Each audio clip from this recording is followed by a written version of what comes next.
Hello, everyone. I apologize for the delay in the stream this evening. Uh, Rob wasn't here to help me through the process of learning Restream, so my many apologies. Um, this is the late show tonight, and when Rob gets here, it'll be far more entertaining because he knows how to host, and I just suck at it. Well, guess what? It's why you have me here. It's literally That's my fucking job. It's Here like to you hold see down the this fort. It's like you see this fist that is like right here, right over my face. This is like the fist I'm used to like shoving up people's asses for fun whenever I'm hosting my streams. So I got you. Wow. Hey, it's a late night. I can take it from 0 to 100 real fucking quick. This is the fist I shove up people's ass. It's got to be the best.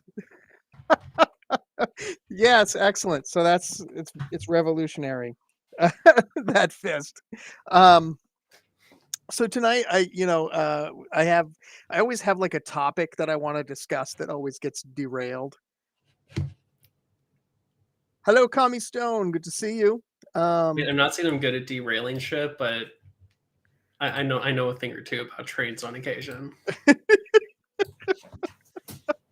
I mean, apparently not as much though as a certain police officer.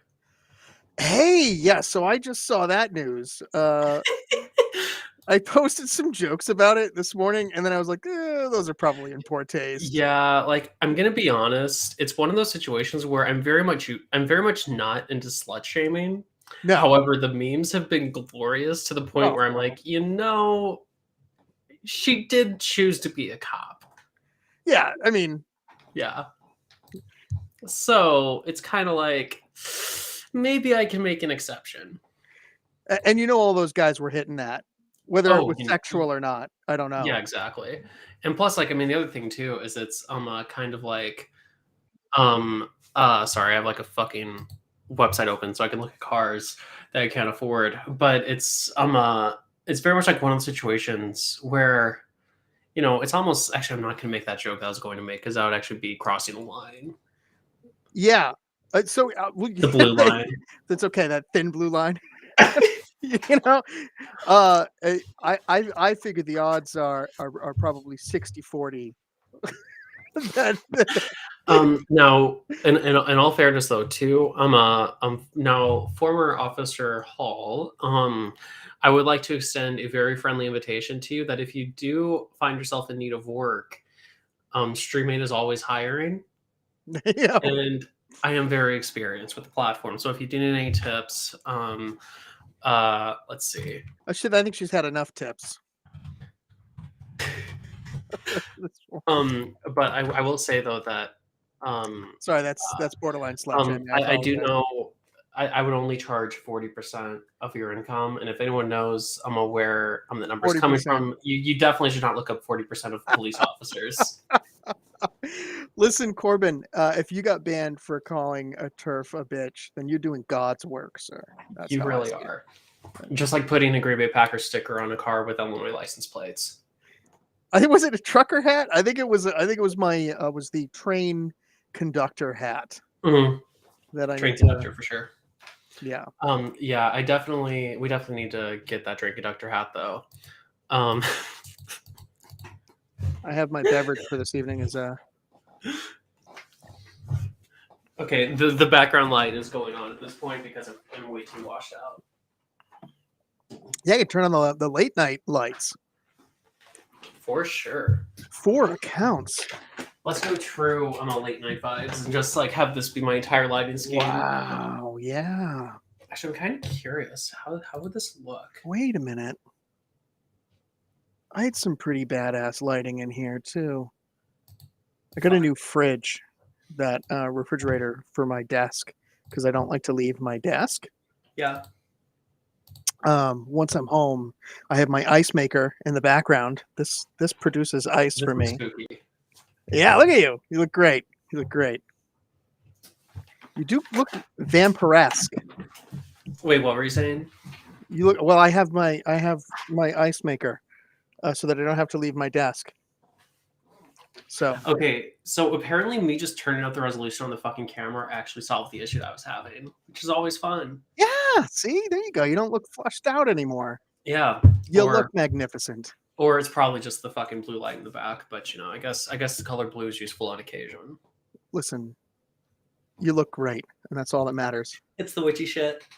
Oh shit! Hang on, I can be high definition. Yep. Nobody wants to see me in high definition, though. Everyone wants to see You it, right? know, it's like, sorry, they're like, oh, he was unattractive in low def. We don't need to see it. We don't need to see every. I mean, add an S onto the front of that pronoun, and that's the line that I use to denigrate myself. So you're not allowed to do that. That's my job. Oh, to denigrate me or to denigrate you? No, denigrating. Like I'm good at denigrating myself. I'm the only one allowed to do that here. Oh, fair enough. Yes. Okay. I do it for the collective good of everyone else, so I can laugh at myself. Well, then I'm of no use here. So, Okay. like I said, we can just go with the fucking vibe anyway. Because fuck it, why not? so we talked about the police officer there. I don't know her name. Is it important? Megan Hall. Megan Hall, Officer Hall. I like that her husband was completely unaware that they were in an open relationship. Honestly, I love that. I genuinely feel bad for her husband, if I'm being honest with you, because like Will Smith, completely unaware. Yeah, Completely unaware. I mean, it's it's one of those situations where it's I mean, because from all accounts, it sounds like she was basically cheating on him, right? She may have said she was in an open relationship, but in reality, that was only something that she was saying, and he wasn't on board with it. So it's like, if he wasn't on board with it, like that's not consensual, ethical non-monogamy. No, okay. So and that's my thing, right? I'm in favor. I have friends who have polyamorous relationships. They're very open. They have open relationships, and they're wonderful. They're beautiful people, and they're very loving to one another, and they're very nurturing and caring. But that's part of being in an open relationship, is that everything's open. You have an open discussion about all the things that are occurring. Yeah, and it's like one of those things where if you're not going to be willing to have those discussions, I'm sorry, but it's just not right for you. Right. And right. Yeah, it can't be a surprise to someone that they're in an open relationship. Then it's just cheating. Yeah, because it's like, if all of a sudden you start seeing your wife, popping up in memes and all that. Speaking of cruising for pussy, how's it going, Rob? Speaking of popping up out of nowhere. Hello. You've been missed, sir. You've been missed. It hasn't even been 10 minutes. No. I meant by your adoring public, not by me. I am now at the center of attention, though, which is all I ever asked to be. So. Well, you are in the center of this. You're in the center panel. I feel like it's oddly fitting. That's as good as it's gonna get. That's all you're tonight. Yeah. All right. So Rob's on his way home from work. We discussed the police officer. I posted those poor taste jokes in the group chat, and I removed them as soon as I saw that nobody replied to them. In all fairness, I was still asleep. Oh yeah, you probably would have laughed at them. You're usually on my side. Rob was like, "Good morning, comrade. I'll just skip right over that." Just so that way you won't be the only one posting this shit in the fucking chat here. I got you. Actually, I only have 2 of them on my computer. I'm too lazy to go on my phone. But as a sign of solidarity, I got you. I mean, the only 2 that matter are the one about the team activity and God damn it, what was the other one? Oh, it was that I posted. The department has a new team building activity, and that team building activity is her. Yeah, the Carfax says it's a one owner. The car. Lisa, we're discussing Officer Hall right now because we're being toxic. Basically, is what we're doing. We're being toxic. Yeah, this is the late show, so expect a little toxicity. Yeah, a little toxicity and a lot of whorishness, if I'm being honest, because I'm here and therefore And chaos. chaos. Yes. I need to figure out a word of the night for tonight. Can't be chaos again. Hall and ass. Doing anal with Officer Hall. Excellent. Listen, yeah. So, for those who don't know and who were not tuned into last week's anniversary late night edition, we decided we were going to start doing a late night show for weekly, and so this is the late show edition. It's a little bit, So, Officer Hall. Zestier. It's a little bit zestier, a little bit spicy tonight. A little bit spicy, a little different host. We You got usually Tommy Stone, or I'm sorry, I can't Rob remember. staying on topic, and now it's Corbin. Yeah. now you get us going off the rails frequently. Yeah. So Officer Hall, for those who don't know, was a police officer who was released. For community cervix. The other one having... was thank you for your cervix. That's the other yes. one. Yep. Yeah. That's a good one. Yes. I think that was the other one that you just shared, Talia. Yep, it is. Yeah, that's those are the only two that matter. She got let go because her husband was a park ranger, and he had caught her and another coworker's wife making out, and then he found out that he was in an open relationship, unbeknownst to him. Yep. And then half the department got fired for having had only 12% relations with her. It was only 12% of the 12%. That's less than the 40% we anticipated. Yeah, I made that joke at work today, actually. Yeah. Like, the 40% of the department that got laid off. Do you think they're the same 40% of the department that beats their wife? You were in the 40% joke I was about to make. God damn it, Rob. Yeah. At least 40% hit that. Like, look, we have to make sure that we beat these jokes off. Multiple counts of male chauvinist behavioral, several complaints by female comrades of abuse and harassment by... Oh my gosh, really?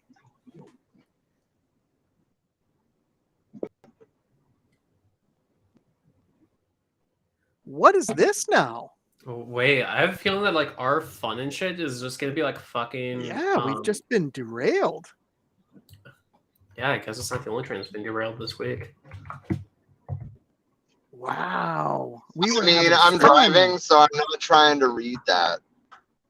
Yeah, okay. That's smart. All right, so I'll read it off for you. A comrade posted on YouTube in a comment. Multiple counts of male chauvinistic behavior, several complaints by female comrades of abuse and harassment by Shaka Zulu, aka Zulu Sharad. Complaints of Big Tom, aka Tom Watts. Sexually harassing and repeatedly groping a new African female comrade, then he and Shaka subsequently expelling her for speaking out against his predatory and perverted behavior. Wow. That's... Where are we pulling that from? Where is that news coming from? Yeah, we need a source on that. Because I'm not seeing anything online, and until I can get some confirmation here, I'm not willing to run with that. Because that is potentially defamatory. Yeah. And also, for the record, just in case anyone's wondering, me reading that off was not me endorsing that comment in any way, shape, or form. That was just me reading off what someone said. So that way Rob could know what the hell is going on. Well, either way, I don't endorse any of that. Yeah, I mean, when I say endorse, I mean like basically like saying as if it's true. Right, fair enough. I don't know. Wow, that's kind of shocking and news to me. Yeah, I'm gonna see because I didn't find anything on a Google search. I'm gonna look up posts on Facebook right now because I think that's a pretty good way to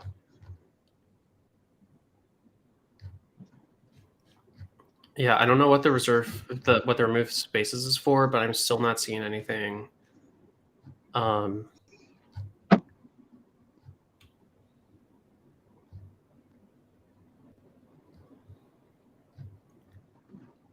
Yeah, I'm not seeing anything on Facebook. I'm gonna check Twitter real quick. Actually, I should probably do more recent just to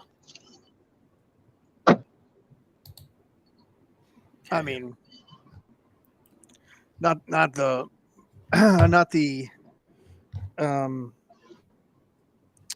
first time that Zula Sherrod has been under attack and scrutiny, and you know, it's difficult to say what's true and what's not from previous. Yeah, I mean, people talking about how he's a charlatan and all this nonsense. So it's hard to really pull what's clear and what's propaganda. yeah. You know, so it's hard to say. You know, once we get information, comrade, we will do our best will go to off of that. But at dig this into point, at this point, we just have to have at least a shred of journalistic integrity and not. Damn it! This is not. Listen, folks, this is the Late Show. This is It's like you're a day late for the serious shit. Kevin Johnson's website.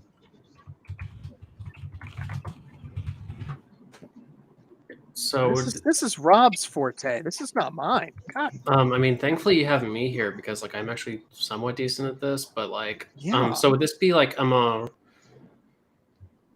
don't even know what Kevin Johnson's who are dumb question, but who is Kevin Johnson? Well, I don't know if that's a stupid question. I do know that Kevin Johnson was a member of the New African Black Panther Party, and that there was a split. I mean, so we're as now talking of about the situation at hand, I don't have any idea. we're not talking about Kevin Johnson, the former mayor of Sacramento, right? No. Okay. Yeah. For some reason, I'm remembering seeing something about this, but I don't know if that was just like my brain. If it's just my brain fucking with me. Okay, let's see. All right, I think I may have found the website.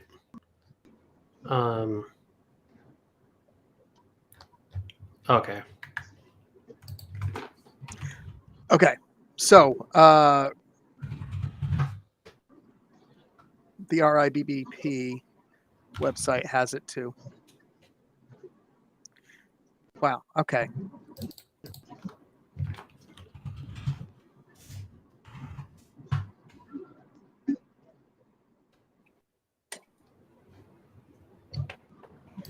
Well, listen, I will allow Talia to dig into that and do the whole journalistic integrity thing.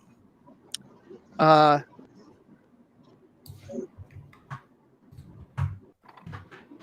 Inevitable Split by Comrade Pitt, Minister of Labor, is the title of the post. That is a year and a half old article, so that's probably why I couldn't find anything new on it. Oh. Well. Have those rumors been dispelled since then, or what's the story now?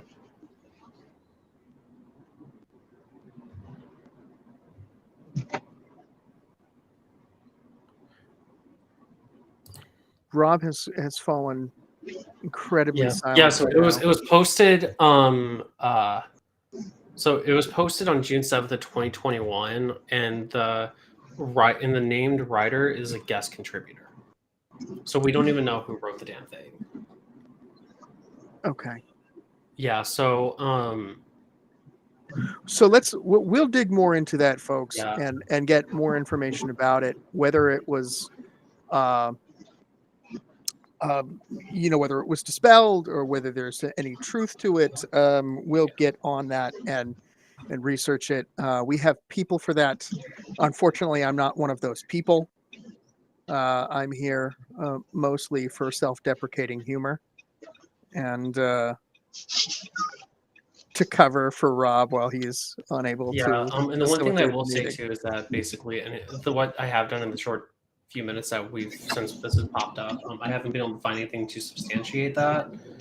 So I am going to take what has been said with a grain of salt, which ultimately at the same time too, like, and this is me just like basically doing some guesswork, right?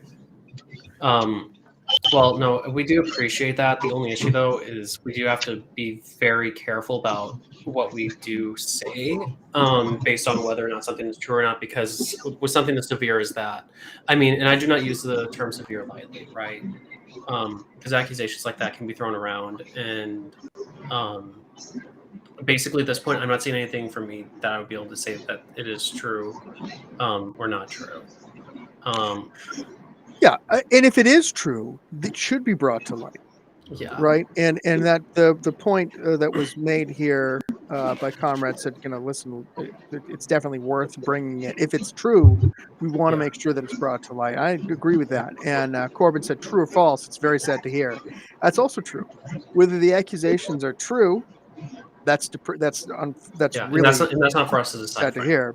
Right. And then, if it's false, it's just as equally as sad to hear, because now we know that, that's, somebody's not taking those accusations seriously.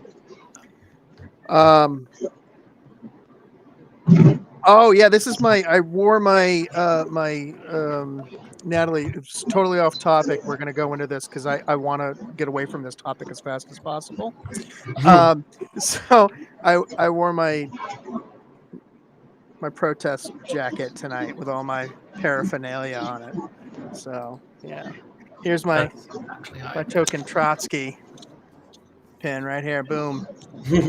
Yeah, I wore my my typical okay, yeah, like I'm just fucking chilling clothes right now, where it's like I may or may not work later. Yeah. So don't be confused. I'm wearing sweatpants. Okay. Yeah. I mean, I'm wearing the clothes I wore to work. Aren't you fancy? No.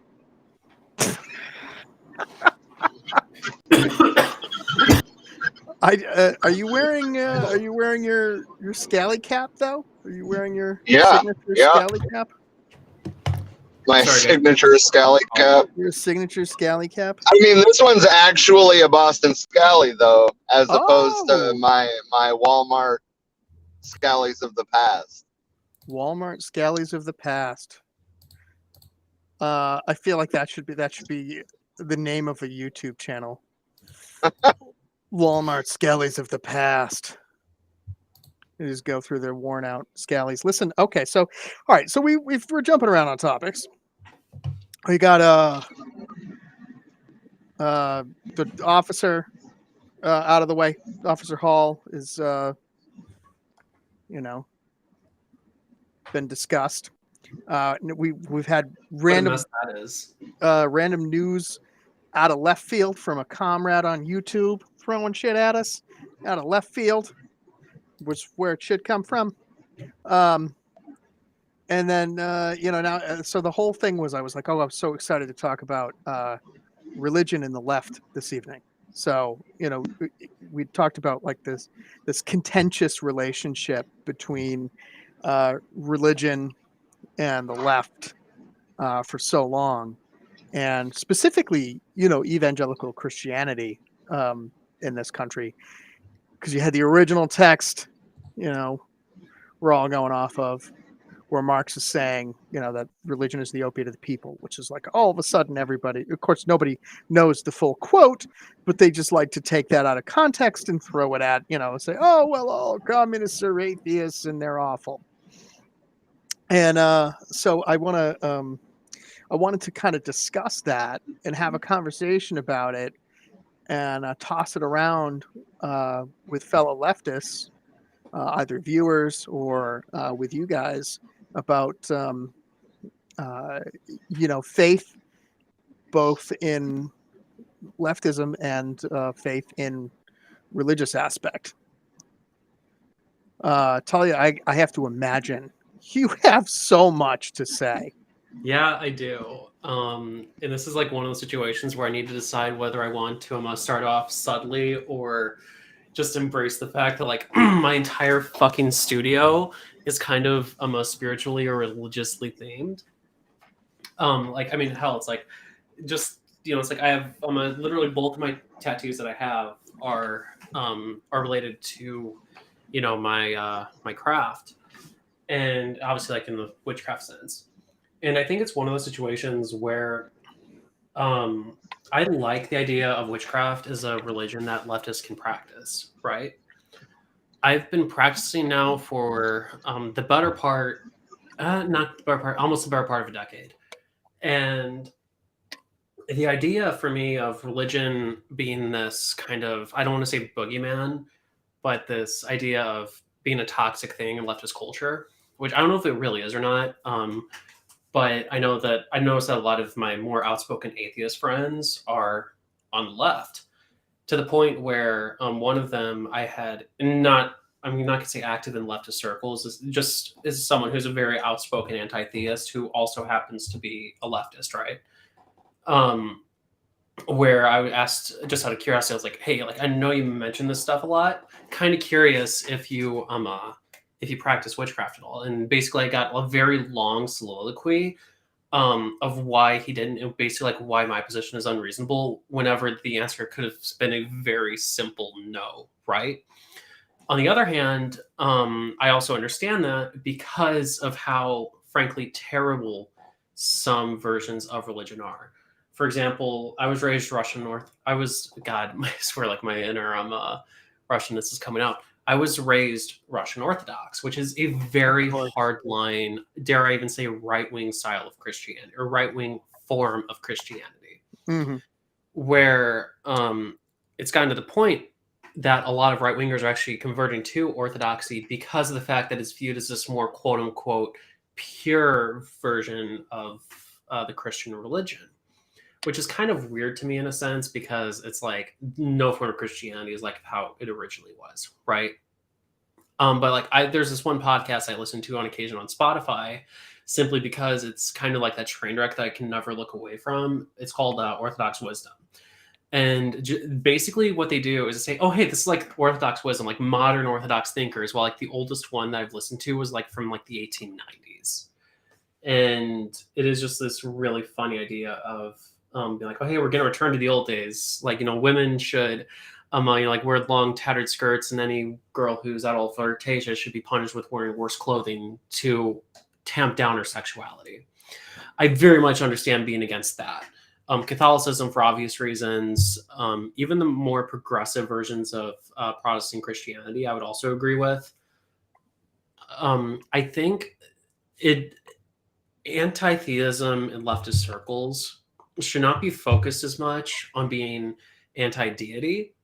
Because hell, it's like, I mean, I have a fucking altar in my house with several different deities with that my polytheistic ass loves. But instead of being anti-deity or anti-divine, I guess, it needs to be anti-structure.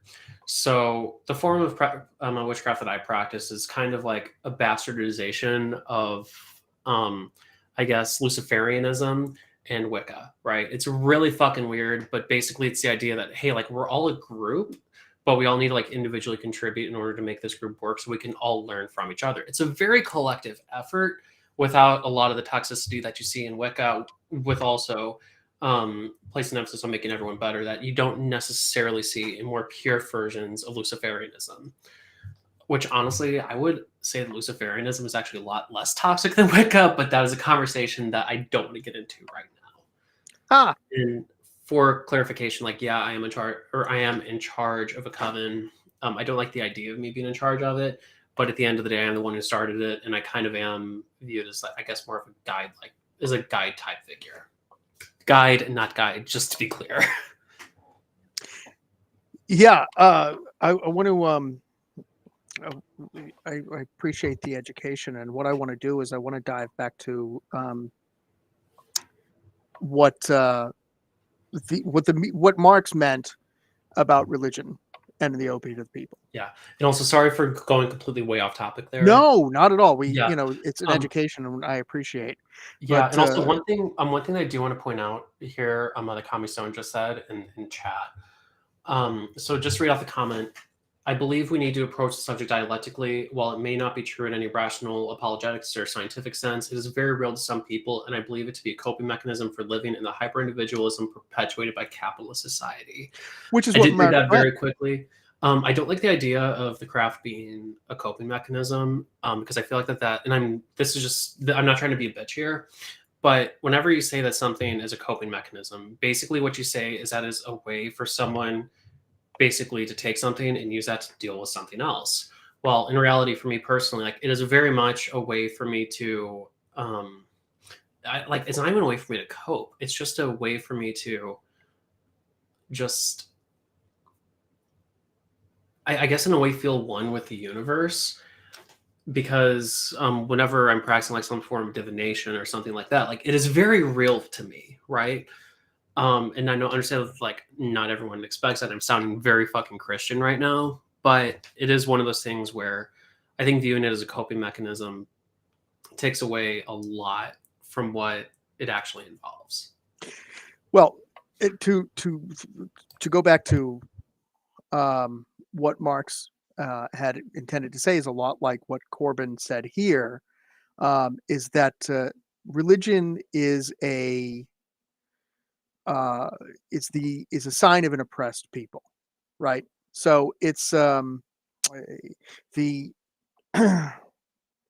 we needed something to make us feel like we were filled with purpose, or that we were somehow, um, that there was some light at the end of the tunnel, and religion kind of filled that void. So, that was where he was coming with it. Was like, listen, I think it's necessary. It's a necessary thing because it helps people cope with the horrendous reality of our current condition, right? Um, yeah, something besides striving for that almighty dollar, as I said, like for some people that feel absolutely hopeless and lost, religion can fill that gap. And I don't think Marx was even advocating for taking away religion. Yeah. He felt it was necessary. Yeah, and to a very large extent it is, because ultimately at the end of the day, I mean, even though I quit practicing Christianity effectively, like probably coming up on 10 years ago, I still went to church because my mom dragged me to church back when I lived with her. But I quit practicing a while ago. But there's nothing quite like, the choir singing Vichnaya Pamyat, the burial time for one of your relatives, which in English is memory eternal. Just in case anyone's wondering what the hell I just said. But there are like it's really is that, and that's like the one good thing about Christianity, right? It does provide a really good sense of belonging, especially in times of grief. The issue though is it capitalizes on that, because hearing all the comments of, oh well, why don't you come back, why don't blah blah blah blah blah, and I'm like, dude, my fucking grandma was just put in the ground, can you go fuck yourself please? Kind of one of those situations. Well, yeah, but it's meant to be consoling. Oh yeah, exactly. Whether it is or not is real difficult. Yeah, I guess there's just like kind of like one of those situations though where and I didn't necessarily phrase the entire context right there because it's really hard to frame. But it's just one of those things where it's like, oh hey, yeah, like you just have a sense of belonging. Like, do you want to come back to to this thing like where you never really wanted to whatever, right? Like you left for whatever reason, you quit coming here for whatever reason. Like, why don't we try to like claw you back in your moment of mourning? It feels like you're really trying to capitalize on that. But yeah, I'm a communist. Like you're exactly right.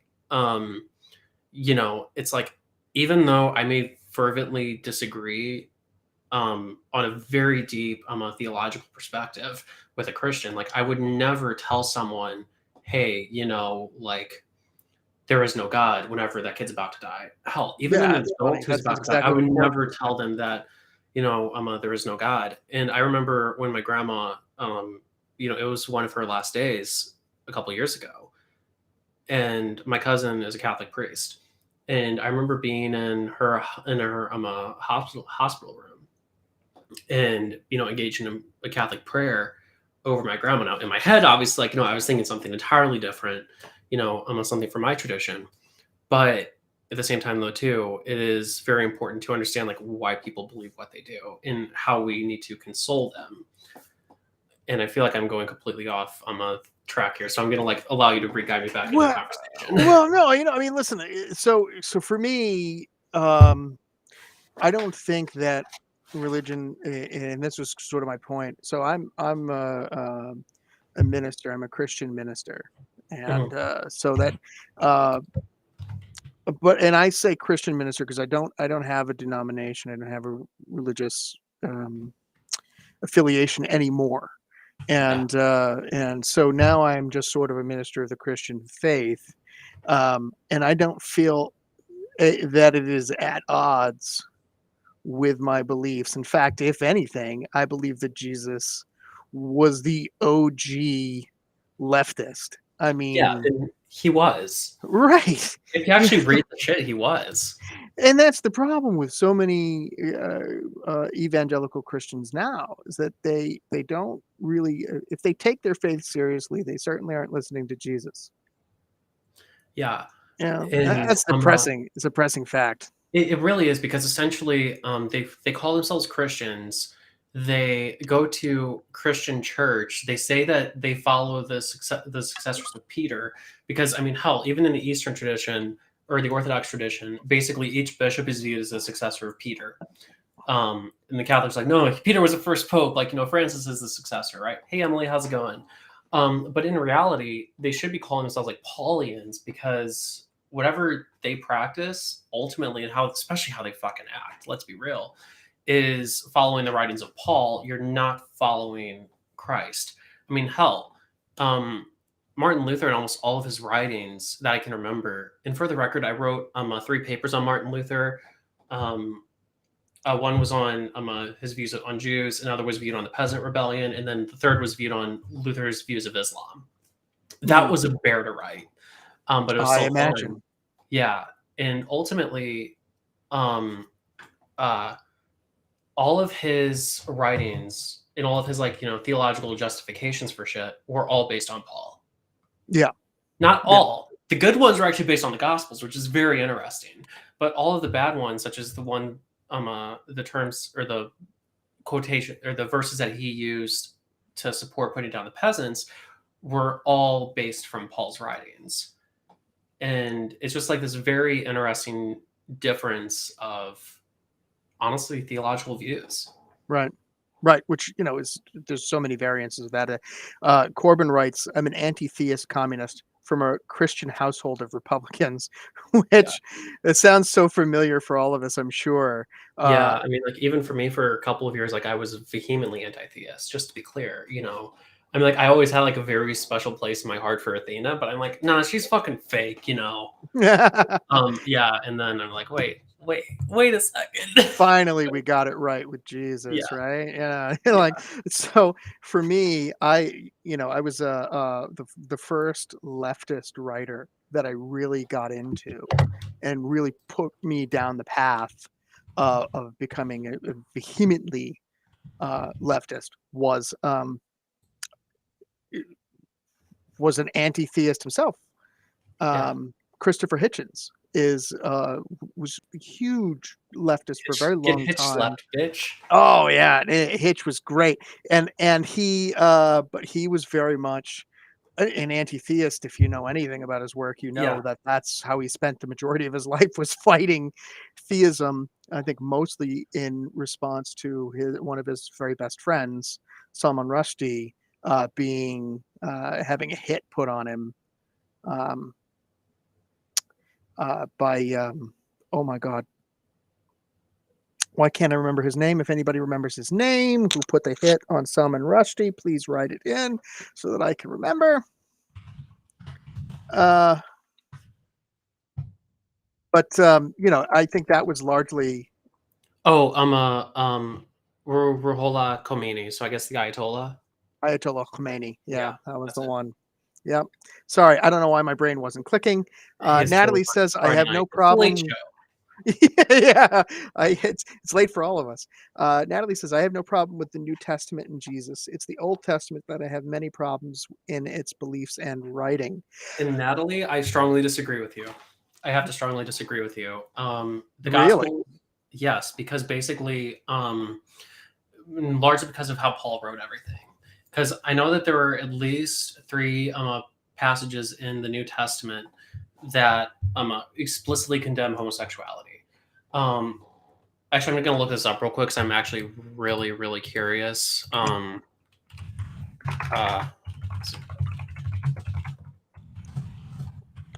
You know, I know one of them. I think one of them was in Romans. Another may have been in Timothy, and like I think another may have been in like Corinthians or something like that.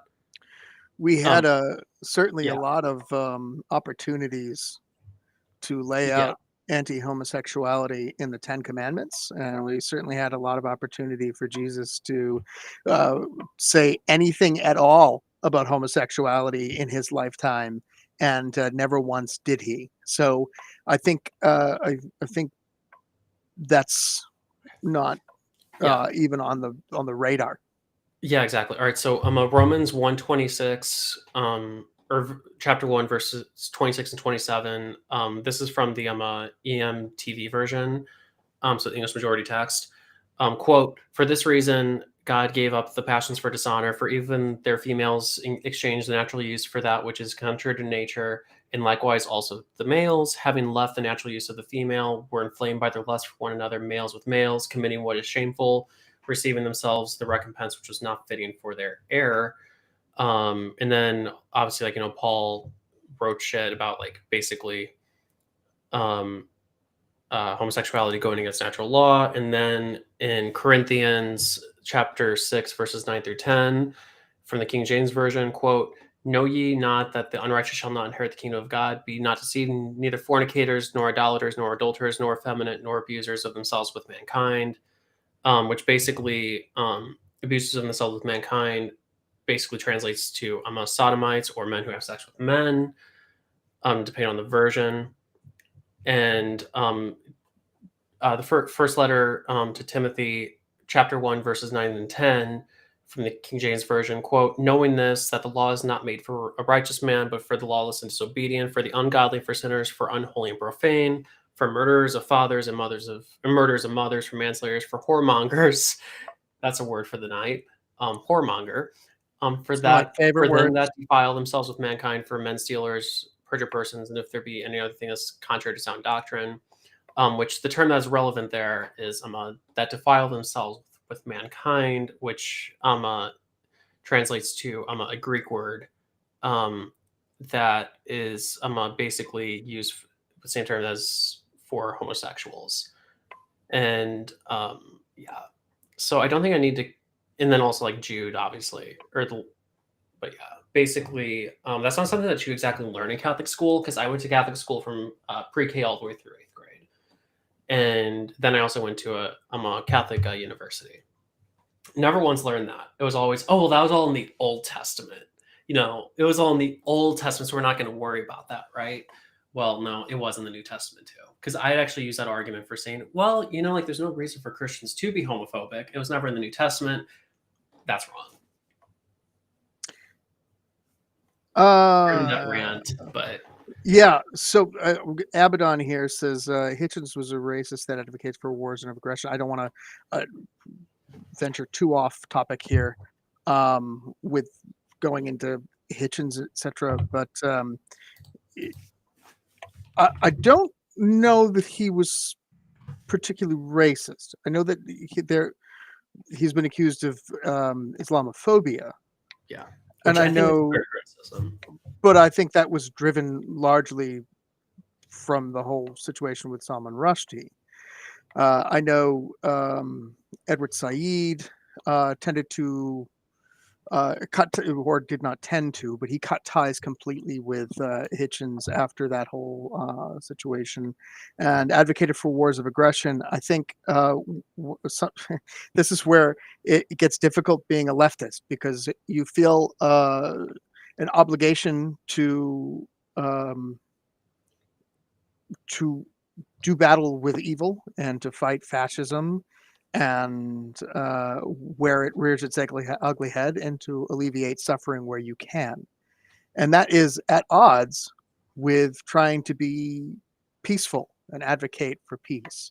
So I am often at odds with friends and colleagues and fellow leftists who feel like we should not interfere. And for me, I don't think that's I can't stand idly by while suffering is occurring, and that Yeah. is due to my own history. Um, and ultimately, it's a very tough situation for me as well, right? Because I want to be as pluralistic as possible, while also understanding that there are certain, even theological ideologies that do, at the end of the day, desire very real harm towards people like me as well as myself, right? Mm, And I think you can very easily make that differentiating factor, or the way that I would look at it if I were coming from your perspective. Sometimes in order to get peace, you have to use fire, right?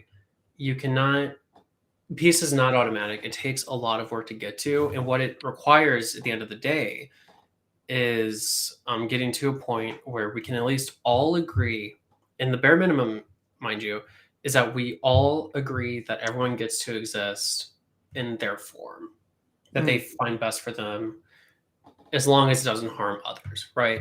Like, you don't get to exist in your natural form if you're going to be causing constant harm to other people around you. Like, that's not okay. But once we can agree that everyone has a right to exist, even if there certain traits about them, such as their gender, who they love, shit like that, um, with regards to homosexuality and bisexuality, etc. We have to be at least willing to admit that all those people exist and shouldn't be killed for it or oh, harmed for agreed. it. Yeah. Agreed. And so I think that that's one of those things where I've had discussions with other people in the past where it's like, okay, well, what happens whenever someone basically, in order to be able to be tolerant of someone, you would have to be tolerant of their intolerance. I'm like, you don't have to be, like, you should never be tolerant of intolerance, right? Like, you need to call it out and you need to put a stop to that, because otherwise people are going to get hurt. And frankly, the greater harm, this is a very utilitarian aspect or statement, I will admit, but it is much better to um, uh,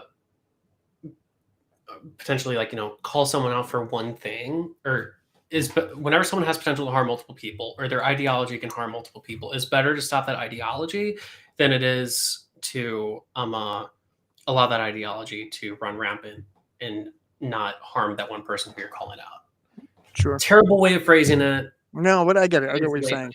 It's late night. I remember I remember watching an episode of Bill Maher, Real Time with Bill Maher, Mhm. and he had on what's Matt Damon's friend there, Ben Affleck. Ben Affleck was on with him, and he was it was a full panel, and Ben Affleck was the only one making any sense. And the conversation was about the about burqas and hijabs, and whether women should be permitted to wear them, right? Mhm. And I don't think permitted to wear them is the right way to say that. Yeah. They were saying that this is just a sign of the um, uh, objectification of women, or subjugating them. And Ben Affleck was like, well, if these women are freely choosing to wear the hijab or wear a burqa, that's their choice. Yeah. And We can't just take that away from them. yeah, exactly. You know, And it's one of those things where it's like, in an absence of all social pressures, would they choose to wear it? Like, that's the main thing, right? sure. But either way, though, it's like taking away that option at the end of the day, is just not the right play. I'm gonna, Comedy Stone has posted a link in the thing. Oh, okay, that's just a link to the debate. I don't think we should. I don't think we want to play that just because of copyright issues. Plus, Restream is Restream. But whenever you take away the options for someone to do something that is like religiously significant for themselves, because like I choose to wear my pentagram necklaces on occasion. I mean, like, Mhm. I choose to show this tattoo, and I also feel I should be well within my right to be able to choose to wear my fucking ritual robes wherever the fuck I want to. Sure. I shouldn't be forced to wear those things. I also shouldn't be forced to not wear those things. Right. And it comes into the issue of force, where I think that that's where the line needs to be drawn. Yeah, stop telling me what I can wear. Exactly. Right. It's like, don't Right. fucking tell me to cover up my shoulders, right? Yeah. Don't tell me don't tell a woman she has to wear a hijab, and don't tell her that she can't wear one. I don't think that's Exactly. fair either way, particularly in a country where we fancy ourselves free. You Yeah. know, Yeah, that seems and like especially like whenever you see a ton of other religious, especially namely Christian jewelry being worn constantly, and you're gonna say that they shouldn't be allowed to wear what they want to wear. It's pretty fucked up. It's like, because my mom, she always wears a little Orthodox cross everywhere she goes, and I'm just like, yeah, like, what good does that do? Like, are you like trying to prevent like, are you trying to prevent like my fucking witchy shit like from affecting you?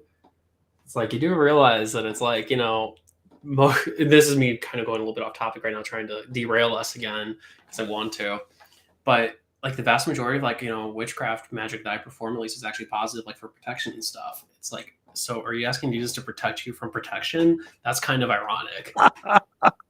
why not? Yeah, That's it's the like, paradox of tolerance too, isn't it? yeah, exactly. It was so funny because I remember after my mom found out that I was a practicing witch, she had some shit happen in her life, and she was like, "Did you put some sort of curse on me?" I'm like, "No, I didn't." Like, Why not? because Like, because a the rule of three, but also the simple fact that I just I don't like cursing people unless there's a very good reason for it. But yeah. Yeah, I think I've actually, and just going on something that Comedy Stone said about being an ordained Pastafarian minister. I think there's like like the religion of Dudism. I'm actually an ordained minister through the Dudist Dudism. religion. Yeah, it's it's like, I love the joke religions. Honestly, I just love it. Yeah, I think if you really are confident in your faith, you don't feel insulted by fake religions, by Yeah. Pastafarianism and Dudism. Either you take it with like I do. I think they're hilarious. I think they're Oh yeah, fun. exactly. I mean, which they are. I mean, like, fuck. I mean, the flying spaghetti monster. I've seriously considered getting a tapestry of the flying spaghetti monster to have Oh, that hanging would up be behind me during all my streams. epic, absolutely epic. So I wonder if I can monster tapestry. I'm just curious to like how much this would actually cost. Yeah, we're on Amazon right now digging it up.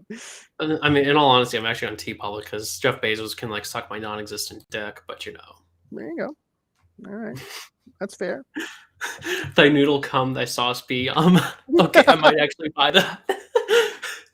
The sauce be yum.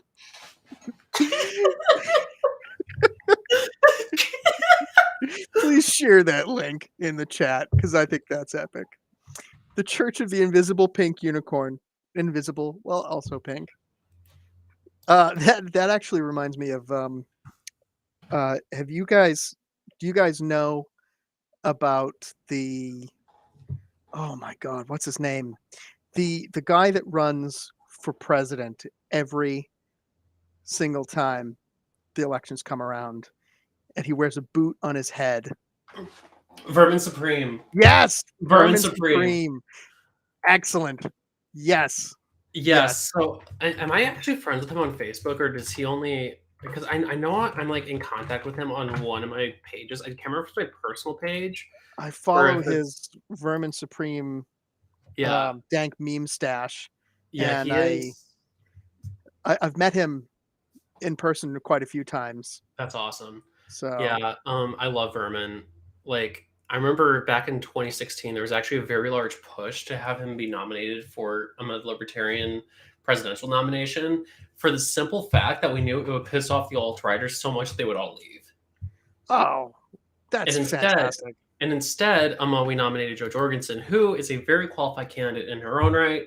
And then the Mises Caucus took over and is now running the Libertarian Party. The Mises Caucus being the alt-righters. When I was in college, he was just sort of starting his thing. Yeah. And going around doing his business, and I thought he was Well, hey, a fantastic. wild drop appeared. And here he is. Yeah. So it was him, and we had a problem. I was at a convention, and I was helping run the convention, and it was Vermin Supreme, and I don't know if anybody remembers this little cherub, Lyndon LaRouche. Anybody know about Lyndon LaRouche and his LaRouche bags? That's an amazing term, the LaRouche bags. Yeah. So he was a Democratic candidate many times over. He had all of these wealthy backers, and he was an anti-Semitic, you know, just nutball who had all this money given to him by, I imagine, neo-Nazis, and he would just take homeless people off the streets and give them housing and, feed them so long as they did his bidding during the elections, and they would just cause a ruckus. Holy shit. Oh yeah. So as I'm helping with this convention, the LaRouche bags wait until Howard Dean, if anybody remembers the Howard Dean, who I'm sure everyone remembers for the Dean scream. Yeah, we're going to New Hampshire. And so how did that actually kill his campaign? I don't know. You would think, of all the things that could possibly have killed Donald Trump's campaign, not a single thing did.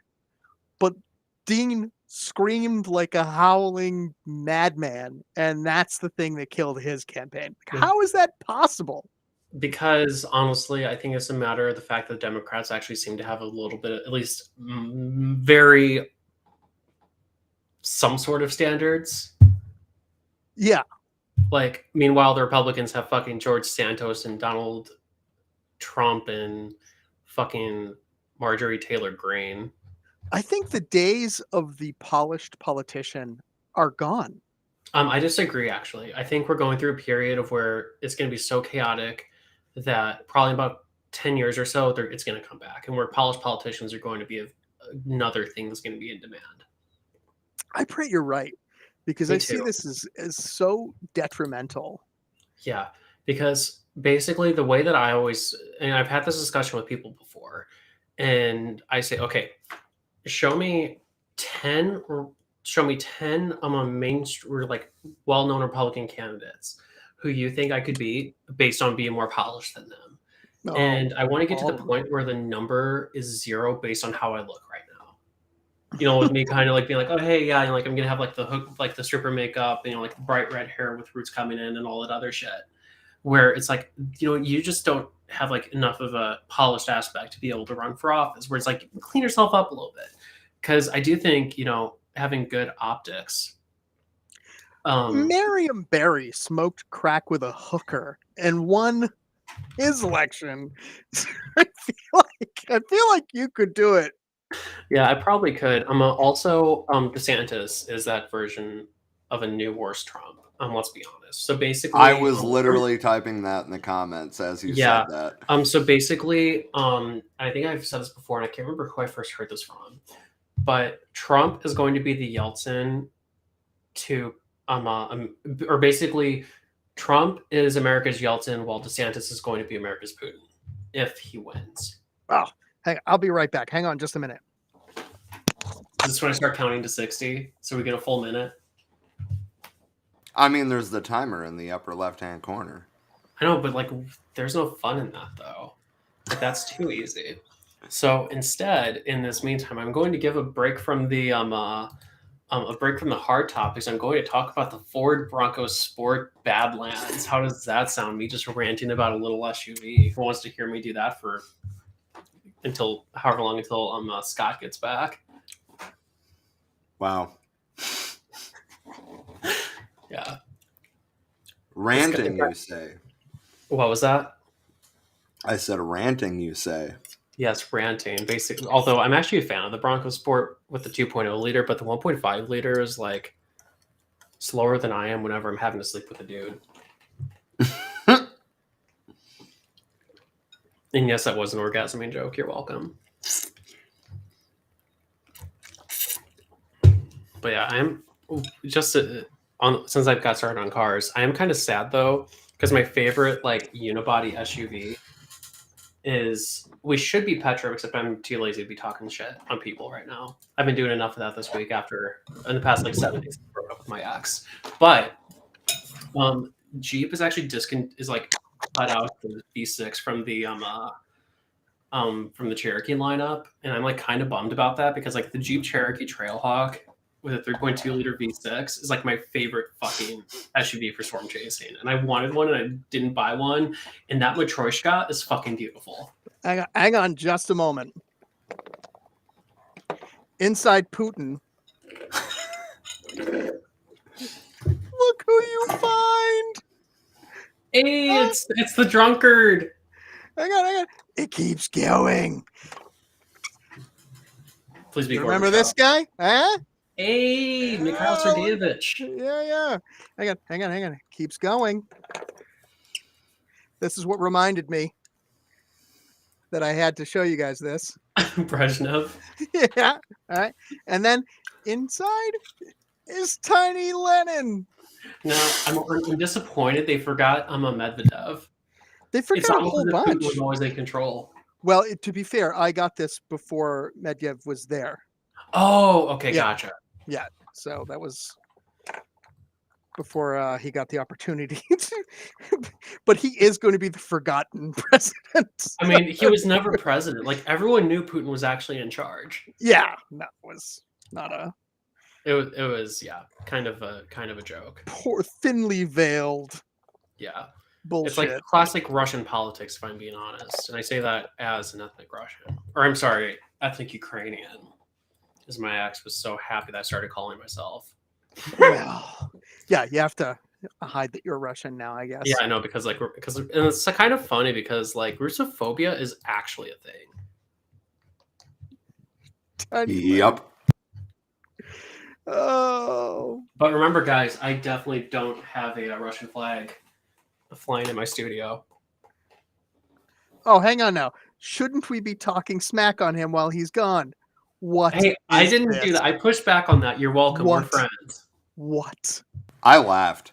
I'm going to go back and watch this and see. I was literally talking about cars. Yeah, She literally was. Mm-hmm. Unless you are the Ford Bronco Sport. Well, I with a can 1.5 be. liter 3-cylinder. Because I love the 2-cylinder, but the problem is that the Badlands doesn't start until like 37 grand or something like that. And I'm like, I want the cheap one. Like, I want the base Bronco Sport that starts 29 grand with a 2.0 liter EcoBoost 4-cylinder, so I can go storm chasing with it. Did you say Ego Boost? Yeah, because it only comes with a turbo. Oh, I don't Yeah. listen. Here's my thing. I don't know anything about cars, so that could be a real thing. I wouldn't know. Make shit up. Just make things up. Let's see. So like the Ford Mustang with the twin turbo, a 2.7 liter V12 Eco Turbo power With its- boost. Yeah, it goes ultra fast at 88 miles an hour. It travels through time. That was the DeLorean, Scott. it's got a fucking flux capacitor. So you know why the DeLorean in the Back to the Future movies had to accelerate to 88 miles per hour to time travel? Because that was the top speed of the DeLorean. Yeah, Is that true? Top speed. Yeah, it was slow as hell. Like everyone's like, "Oh my god, it's such a cool sports car." No, it's a piece of shit. Wasn't Like it super it looks heavy? cool. Terrible sports. And I mean, like, you know how drawn out the acceleration sequences are in the movie? I would imagine it's probably like that. You're barely accelerating. Like, Yeah, because It's like my Prius. 0 to 60 in 5-10 minutes. that's Yeah, because terrible. like I think it had like a fucking. I think it had like a 4-cylinder or something like that. It was absolutely hilarious. I like that Rob is popping in and out. He's like, Me too. "Yeah, It's fun. boop, I'm here I eating. am." Okay, so it did have a V6, but it had 130 horsepower, and its 0 to 60 was eventually. Eventually. Okay. Okay, so 8 Cars point, go from okay, so 8.8 seconds with a manual, but 9.5 seconds with an automatic. oh, My 2000 Civic, I think, is actually faster from 0 to 60. Dude, my Yeah. Nissan Rogue is probably faster. Well, until the CVT and it blows up. Well, you know. Yeah. Hey, I've had it for like 5 years and it hasn't. And I've taken it across the country multiple times. So Yeah, so Fucking how many- explosive yeah. CVTs. That's my problem. I'm trying to avoid those explosive CVTs. That's why I don't put gas in my car. What do you put in instead? Urine? Moonshine. Well, I plug it in. Wait, do you actually have an EV? Yeah. Oh shit! Awesome. He has a which one do you have? Prius. Let's not get carried away Don't here. get it's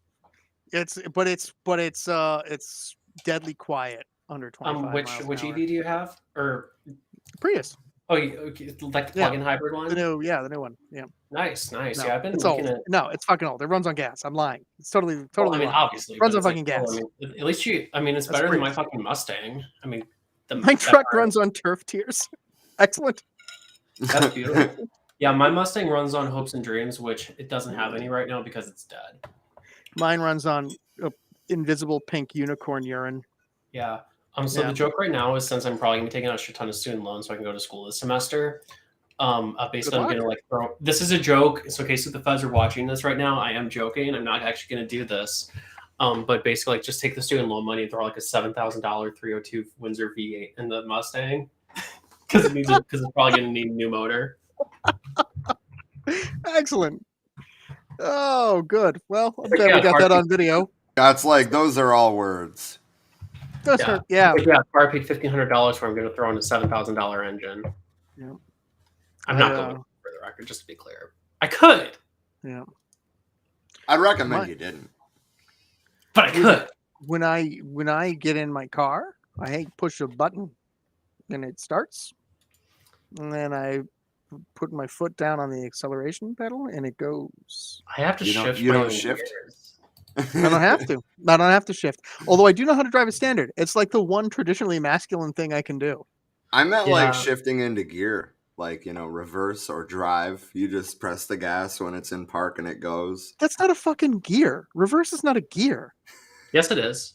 No, it's not. Yeah, it is. No. It's a condition. It's a state of being. It's not a gear. You don't downshift from reverse. That's not a fucking thing. It's not a real. You made that up.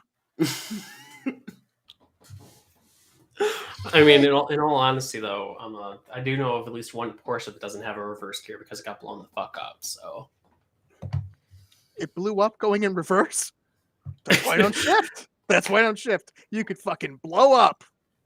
I mean, I don't think you're too about blowing, just like Officer Hall. Fuck that. Wow. All right. Emily said I like to refer to it as a mode. Reverse A mode. It is Drive a state mode. of being. It is a condition of my car.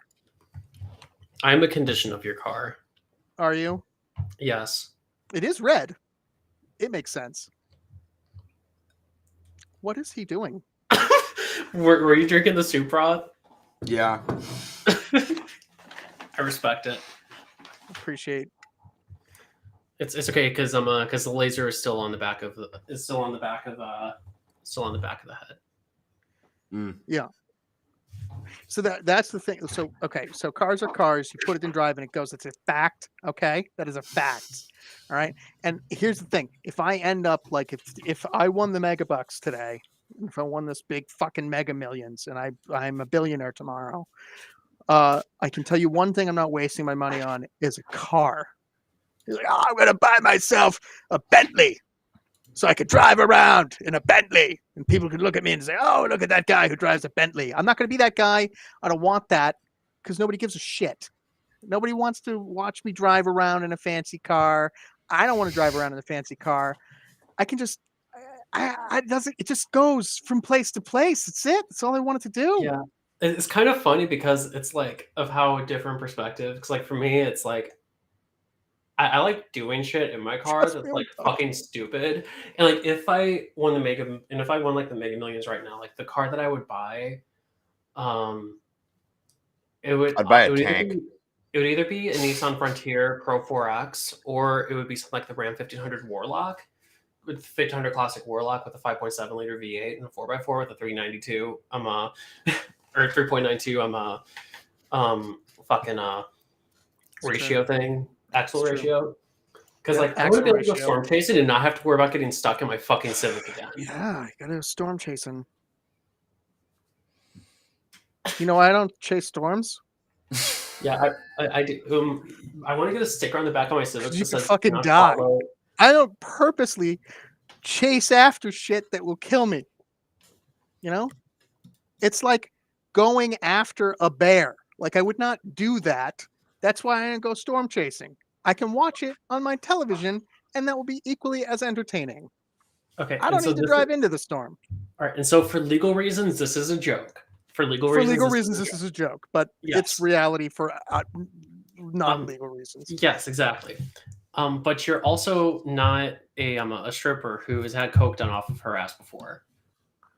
I am not a stripper who's had coke done off of her ass before, but I You could should be. be. I could be. Okay.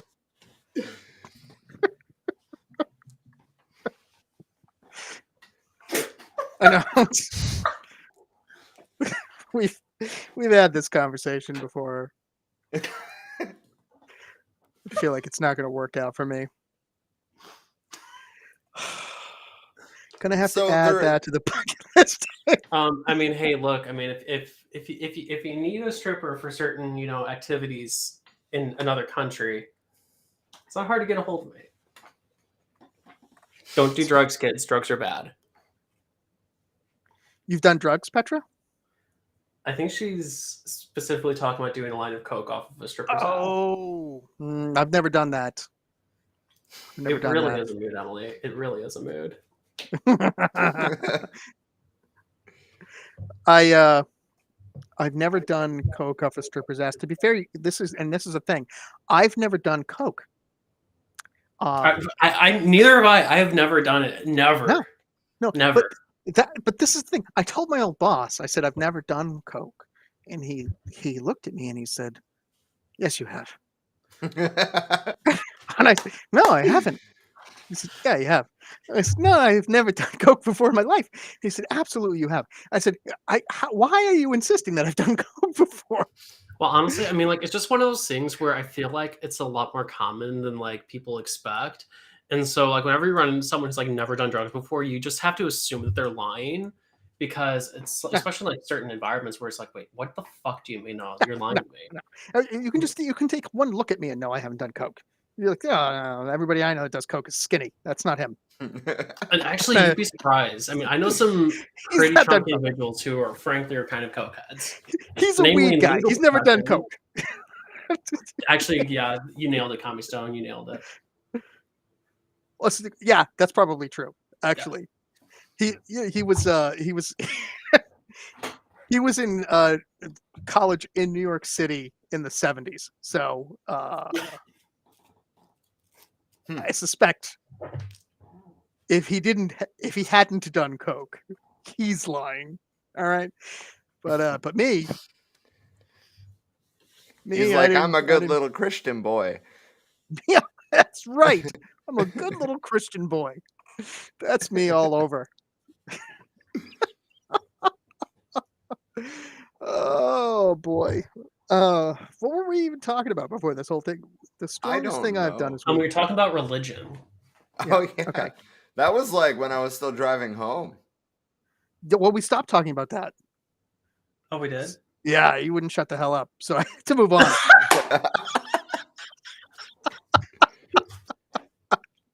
I'm totally kidding, by the way. I do have some tools in here that are good for getting people to shut up. But yeah, I'm sure you do. So, if there is room for another serious subject, though, there's something that I meant to bring up last night that I didn't. Okay.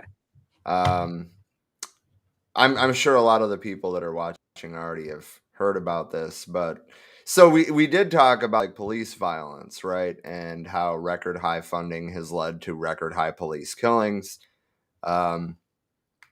LAPD, since the first of the year, actually in the first week, I think it was, of the year, there was 3 people gunned down by cops in LA, and one of them was the cousin of one of the co-founders of Black Lives Matter. And basically in the video, he was like, "Oh my God, they're going to George Floyd me." Like, and then they did. I mean, they didn't, it wasn't like a knee on the neck. They tased him until he died. Okay. Listen, here's the thing. I feel like every time that we get any traction with the movement, with opposing police brutality, it dies because media attention goes away from it, and then everybody thinks, "Oh, we've solved racism, and police brutality is no longer a thing. Police are our best friends." And I feel like we need to keep that ball rolling, even though the media hasn't given it its attention. The defund the Right. police movement has gone. It has almost nearly died, although I'm still wearing my button. Defund the police. And it's kind of sickening to see, I mean, my mother, who's pretty far left, is always, but not all cops. Not all cops there. Some of them are great. And I'm like, I don't know that they are, because the good ones aren't saying anything. And that's the problem. The good ones aren't saying anything.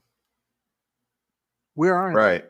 But I mean, like last night, I kind of tied this whole situation into like, when Black Lives Matter was going on, there was all these Democratic politicians in the media talking about defunding the police. And then Right. Joe Biden got elected and he was like, "No, we need to increase funding." Like after even most of his own party was like, "Hey, this is a serious thing. We should talk about defunding." Why? But here's my question: why is anybody surprised about that? If there was a pro-oil candidate, it was the Bushes, right? If there was a pro-military industrial complex candidate, it's Joe Biden. Yep. There's Yep. I mean, and he's been in their pocket since he was living in Delaware. It's never not been a thing. And everybody knows it. So when he got elected president, why was anybody surprised that he suddenly decided to hand over all this cash to the military industrial complex? Oh, well, we need to start arming police officers like they were in the fucking military. So let's put money in their pocket. I have a very simple answer for this that I think will answer all of our questions. Okay. People are fucking stupid.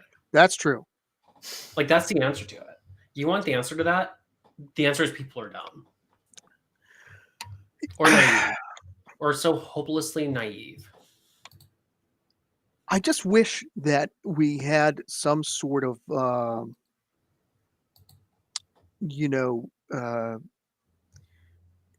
process to weed out bad politicians. Like a primary or something. Or a recall. Like, I Hell. mean, like most even bourgeois democratic countries have a recall process. We don't have hell, any. most states do. California has Right. a recall process. So does Illinois. At least I think they do. Well, yeah, they had to.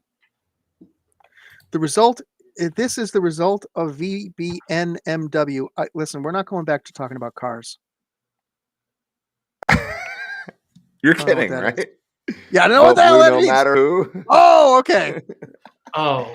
All right. We're not talking about cars. We're not going back to talking about cars. I'm all done with that.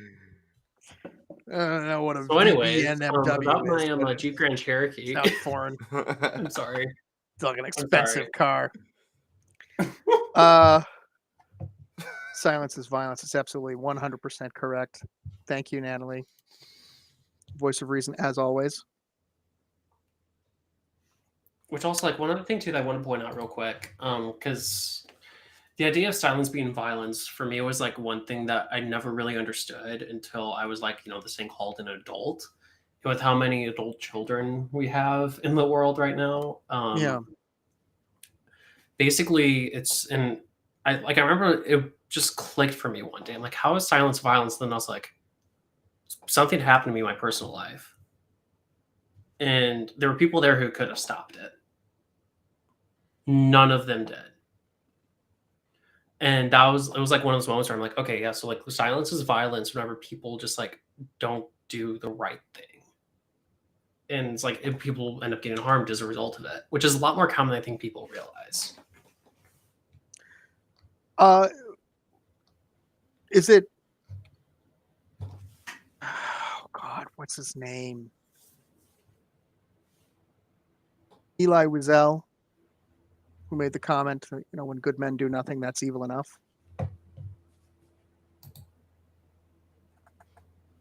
Oh. Yep. Emily said in the Facebook chat, "Hey, your Facebook Live is gone, FYI." Did I touch something? Did I I hit? think I may have gotten us. Did you get us banned? I think I might. The fuck, I hope not. All right, the page is still live. No. Wait, no, it's still live. She said, okay, she lied. It says, she said it just told me it ended, ? Yeah, it's still there. Okay. Oh, you're inept? Okay, cool. Thank you for admitting your shortcomings to us. Yeah. You know what? Log. You know what? She's a fucking doctor, so you lay off her. Do you know what I am? I am a... Yep. I'm you know I'm what? A witchy girl. She may be a doctor, but nobody's ever done coke off her ass. So What? Who is she really? I mean, wow. By the way, Emily, I'm just assuming that's the case. I don't know that for sure.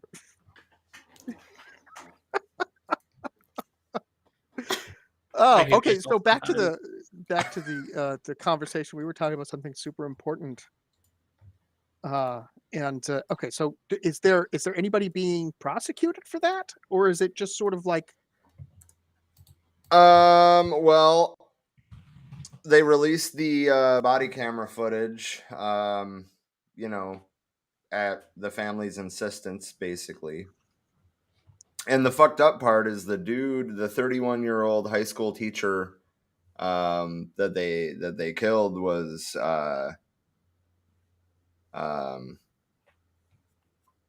like he flagged them for help after a car accident, if I understand it correctly. Like, there's no fucking reason that this should have ever happened. So this is a quote from the cousin. There's no reason why a cop should ever be killing anybody. Right. There's no reason for that at all. Right. But the cousin said, "My cousin was asking for help and he didn't receive it. He was killed. Nobody deserves to die in fear, panicking and scared for their life. My cousin was scared for his life. He spent the last 10 years witnessing a movement challenging the killing of black people. He knew what was at stake and he was trying to protect himself because nobody was willing to protect him." You know what's really devastating? Is I had a conversation with a young man, a good friend of mine, who was trying to explain the difference between raising a white kid and raising a black kid. And I kind of didn't get what he was going for starting that conversation, as I'm sure everybody's confused about where I'm going with this. But his explanation was, you don't have to teach your kids how to interact with a police officer so they don't get shot. You don't have to teach your kids that if they have something shiny in their hand, they have a toy in their hand, that they should put their hands down by their side and drop it. Not, and that's something you don't have to worry about your kid playing with a toy gun the way that he does.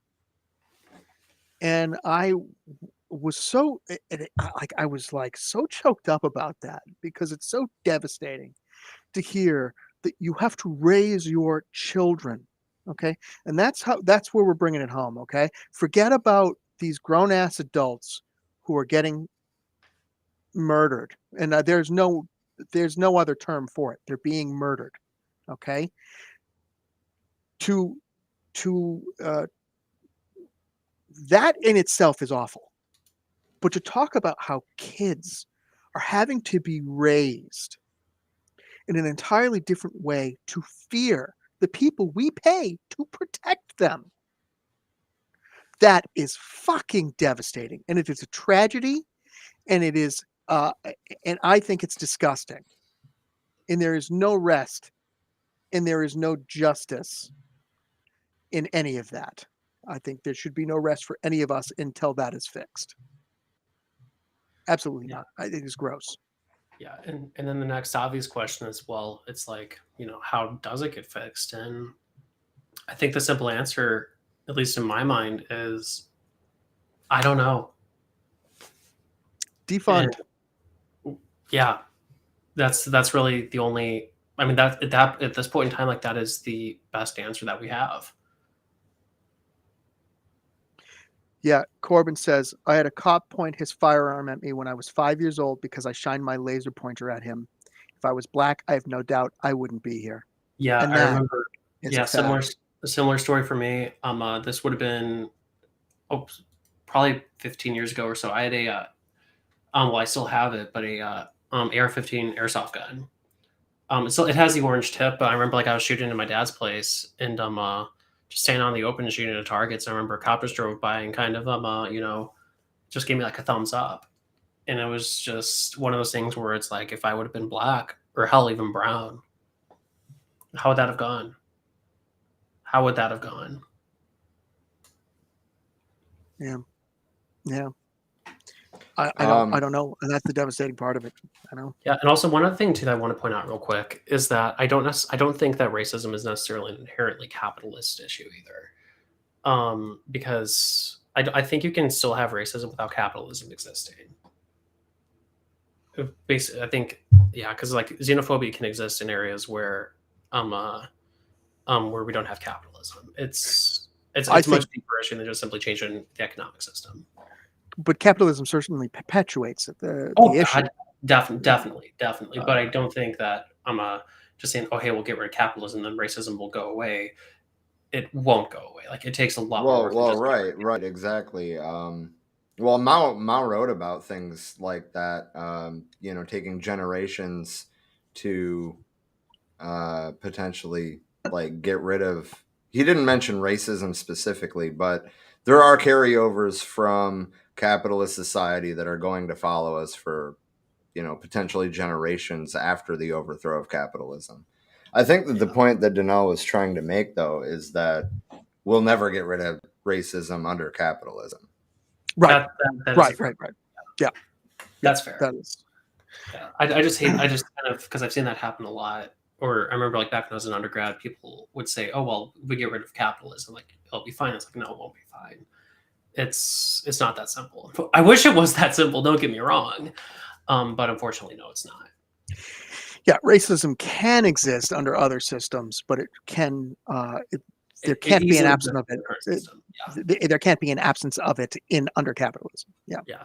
Also, sorry if I came on as kind of like being a bit of a bitch with that. I just wanted to wicked bitch. Unbelievable, man. Have you guys seen the video? Sorry, quick side note. I'm onto a lighter topic real quick. But have you guys seen the video where like this one like a really pretty blonde girl is like, she's dressed really cute, and like the narrator, the camera is like, oh my god, why does she think that's okay to wear? Hey, what are you doing? Going to the strip club? And she's like, that's a nice house you have. Do you have a husband? Yeah. What's his name? Harold. Oh, Harold, do you want to wipe this on a raging cunt? Yeah, I don't know why. I just fucking thought of that. I wish I was screen sharing so I could like show that, but I'm too lazy to do that. So, I mean, I used to have claws, and now I just like. I mean, if someone wants to cash at me so I can go get my nails done, I'd be very appreciative. Corbin, you're lying. We are all terrified of Talia. All right. That is a lie. Tell your ass claws, we ain't scared. We love you. It's okay. We can still love you and be terrified of you. That's those things are not mutually exclusive. I mean, all I'm gonna say is I'm noticing that no one in here is wearing glasses. Anymore. Anymore. Is Rob frozen or is he? What's happening to him? He's good. I'm He's good. thinking. He is not I'm typing. I'm responding to a comment. Takes a lot of work for him to think, guys. Be careful, all right? Shut the hell up. If he starts to smoke.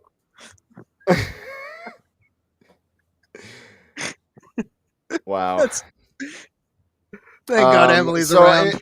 Instead of just like typing this out, because like following the conversation and typing at the same time is apparently too much after work. Yeah, dude, you have a fucking microphone. What's the story? The police brand is too tarnished to make reforms. It needs to be defunded and reconstructed from the ground up. Basically, what I was saying was the original Black Panther Party advocated for community control of the police, which isn't in their like context, isn't, you know, just like an empty thing, right? They're talking about like the police being from the community, being chosen by the community, being held accountable by the community. Mm-hmm. So basically, yeah, destroy that system and replace it entirely. Like, the modern police have their origins in slave patrols, and they've never escaped the racism that goes with that. And then you also take in like, you know, the worst elements of you know, the British model of policing, and then you just implement that over here. And it's like, yeah, well, you know, British isn't perfect either. No, that's what I'm saying. It's like we took the worst bits of it, if I'm being Yeah, honest. yeah. Well, you know, people. Well, I mean, they don't have whole... guns. Yeah, but they still kill people. Yeah, they kill like 3 a year. Our cops kill like 1,200 a year. Basically, I think what the point is the Brits may be less bad. It doesn't mean that they're not bad, Oh though. yeah. I'm not arguing that at all. I was just making it clear that, you know, them not having guns makes it much more difficult for them to just, you know. Well, the guns certainly make it easier.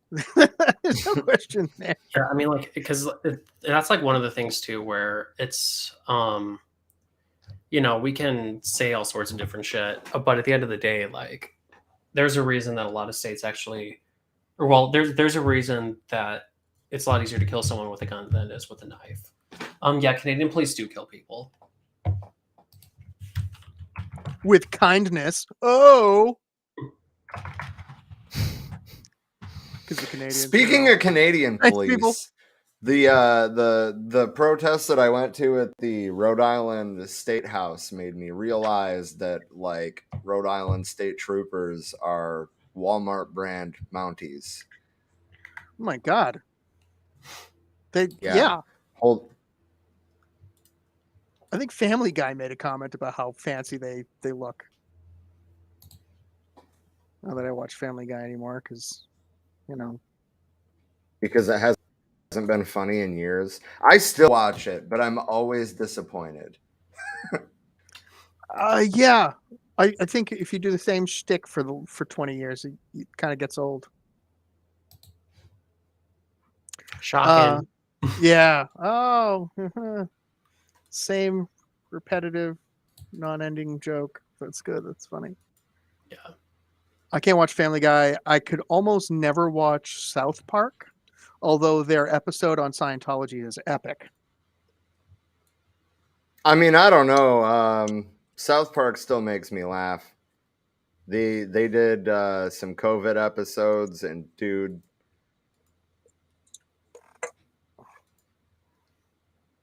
I love how. So I do want to screen share for a minute to talk about this. Oh well, fuck me then. Go right ahead. To talk. So these are the Canadian. Ooh, excuse me. The Canadian Royal Mounted Police, right? And these don't they look lovely? Are Rhode Island State Troopers. Tell me that these are not just Walmart brand these. Hang on. No, go back to. But these guys look pleasant. If you go back to Rhode Island, Go back to Rhode Island now. Look at the That- inverse. that's- They've just done the inverse of colors, right? That looks These like a little guys- something out of Germany. These guys look like they're going to invade Poland. That's a problem. All right, that's not good. It's not a good look on anybody. I mean, you're not really wrong. They look super official. God, that's hideous. Yeah. Yeah. So the Church of They look like Scientology- they're going to build residential schools. They look like they're going to invade Poland. Yes. Yeah.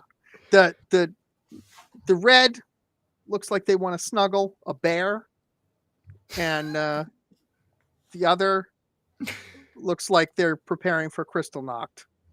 So I don't know if I'm happy with either of those looks, though, to be honest. But the knee things, I mean, why? The knee, because Oh shit! Yeah, that's it makes their junk look bigger. That's why. okay. Andrew Tate wannabes, or I'm sorry, Andrew Tate Yeah. fanboys. It's excellent. Well, actually, Anyway. I do want to plug this book that the reason that it's open is because I was recommending it to people. What book is it? Lies My Teacher Told Me. Everything Oh, Your American yes. History textbook got wrong. Yes, I'm familiar. I am I'm in chapter 6. I was going to say that I'm through chapter 6, but that would have been incorrect.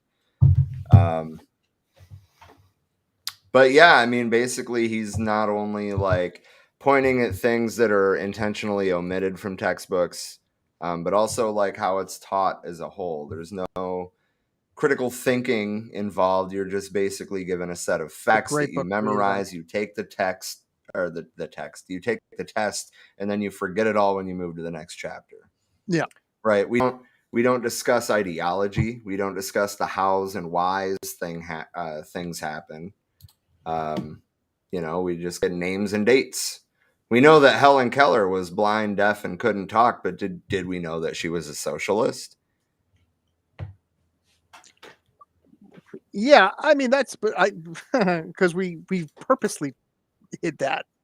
Right. Or like one of the first things he talks about is the way that Wilson is like held up as this like great fucking president, right? But like Woodrow Wilson? Oh, yeah. Well, I mean, I will say though that like Christ. that is one thing that is kind of finally starting to be shattered a little bit. Yeah. But yeah, that is kind of like one of those like rare things of like, oh hey, like shit is actually finally fucking changing with that. Woodrow Wilson had a stroke. Well, he and was debilitated for the majority of his presidency. His wife was the one running the show. But yeah, it's like I've actually made the case in a somewhat joking fashion that where I actually blamed Woodrow Wilson for COVID.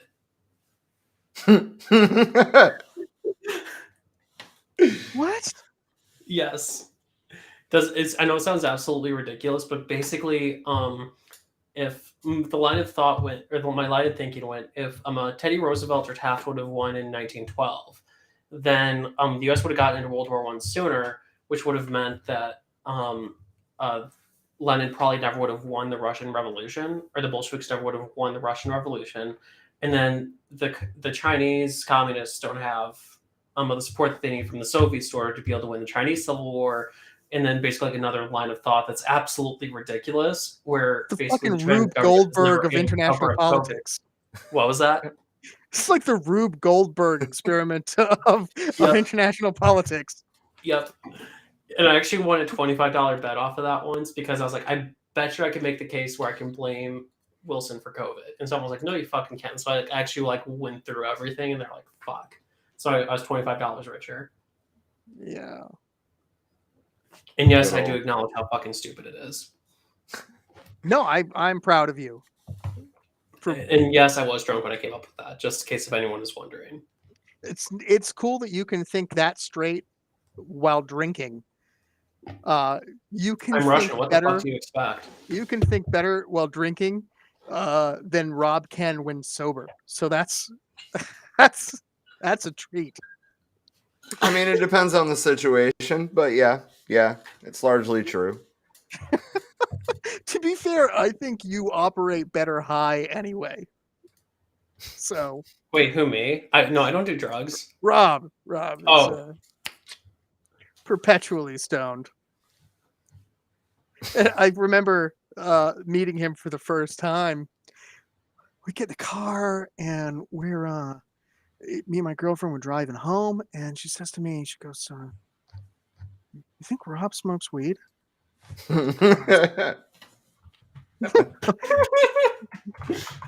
Honey child, he was stoned the whole time we were together.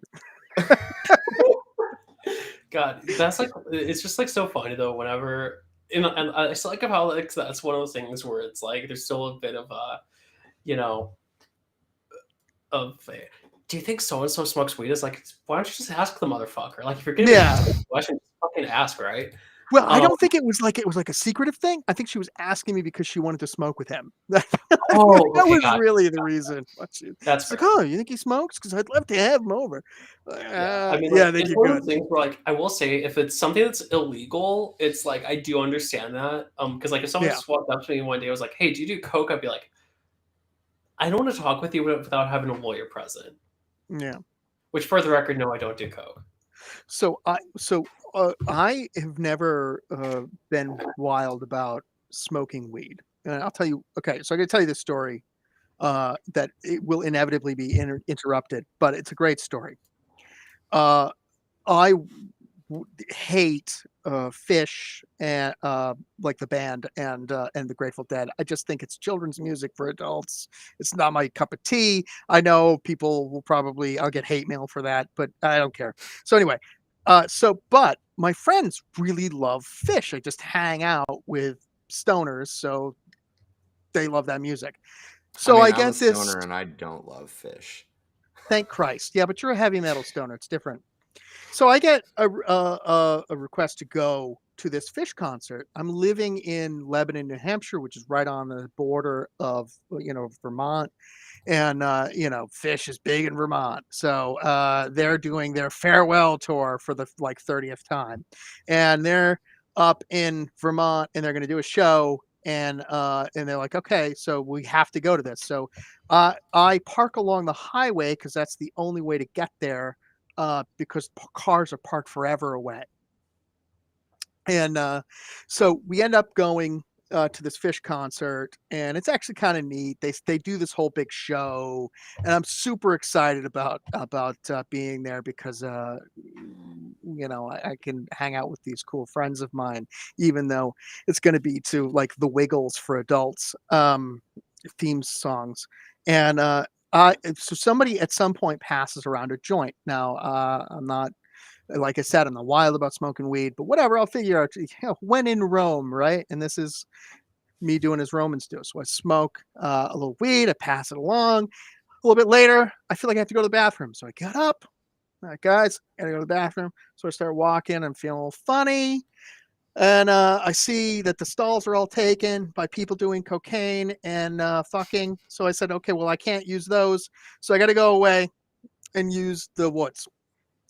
So I'm in the woods and I walk far enough from the show that I think this is good. I'm good. And I'm sitting in the woods and I'm taking a piss. And randomly, Wait, you were in the woods taking a piss? No, I'm standing in the woods taking a piss. Wait, that's like toxic masculinity. Easy.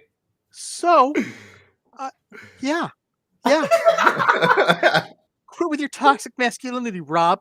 So I'm standing there peeing in the woods, and as I'm out there peeing in the woods, a fucking Martian comes running through the woods. A little green man, a Martian, running through the woods. And behind him is this like 1970s spaceman, with a laser gun going pew pew pew pew, and they're just chasing each other through the fucking woods. Hey, and I am standing there a foot away from them with my dick in my hand, like going, what was in that? What was in the weed? Yeah, I was gonna say, it's like, I don't think that was weed, bro.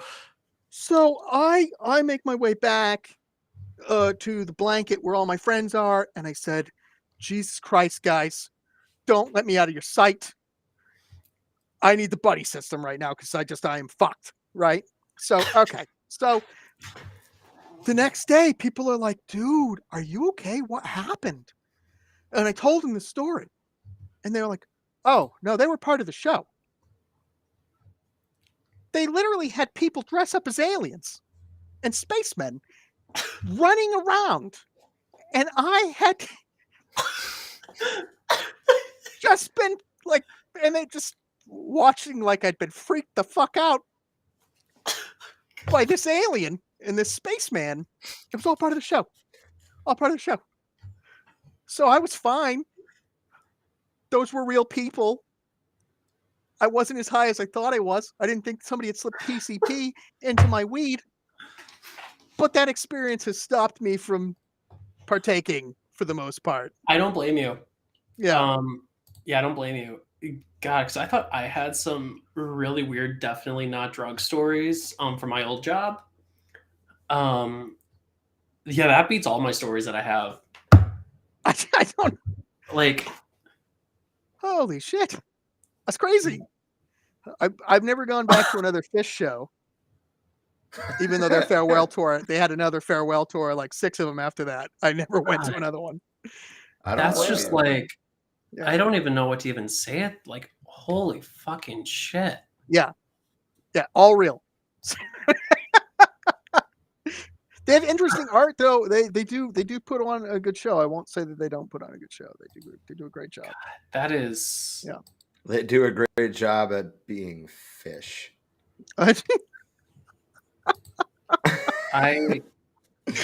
I'm just like processing over the fact that like you literally had your fucking dick in your hand, taking standing a there, staring, just like staring, like perplexed. Is this real? Is this happening? This feels so real. It was real. I was not wrong. It was real. Wow, that is. I smoked weed in prison, super intense, fucking cops everywhere. I wouldn't smoke weed in a place where I was nervous about getting caught with anything. God. Like, okay, you know what? I'm already paranoid. Let's take this up a notch. Let's smoke some fucking weed. Let's knock this up. Yeah, I don't know. Right. God, that's just like. That, I am convinced that is why leftists are crippled. It's because we all are smoking weed. And we're all fucking nervous. Everyone's a goddamn fed. Well, I mean, there's justification for feeling that way. Oh, sure. Yeah, absolutely. There's no question about that. But I don't think the weed helps, is what I'm saying. Yeah, probably not. Probably not. That mailman's been sorting mail for too long. I'm so glad I'm not a fed. Yeah, I'm glad you're not a fed too. Yeah. I think the evidence is really pretty clear. Every time you talk about how somebody does coke off your ass. No, that was hypothetical. That definitely did not happen.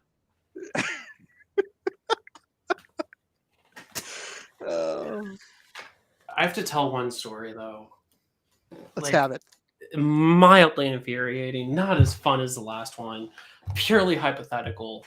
Definitely did not happen. Right? Basically, I was hypothetically my old job. I was at a party and basically a prosecutor who I knew was prosecuting a fucking cocaine possession case, was doing coke off of was basically doing coke off of a fucking coffee table. Okay. Pure hypothetical. Definitely not one of the big reasons that I was actually out on the idea of me being a lawyer. I was like, no, I don't want to fucking work in a system where it's like it's that hypocritical. Were you working with Marion Barry? I was not, no. Such a shame. Such a shame. He got reelected. Yeah. So I got to tell you, the thing is that Woodrow Wilson.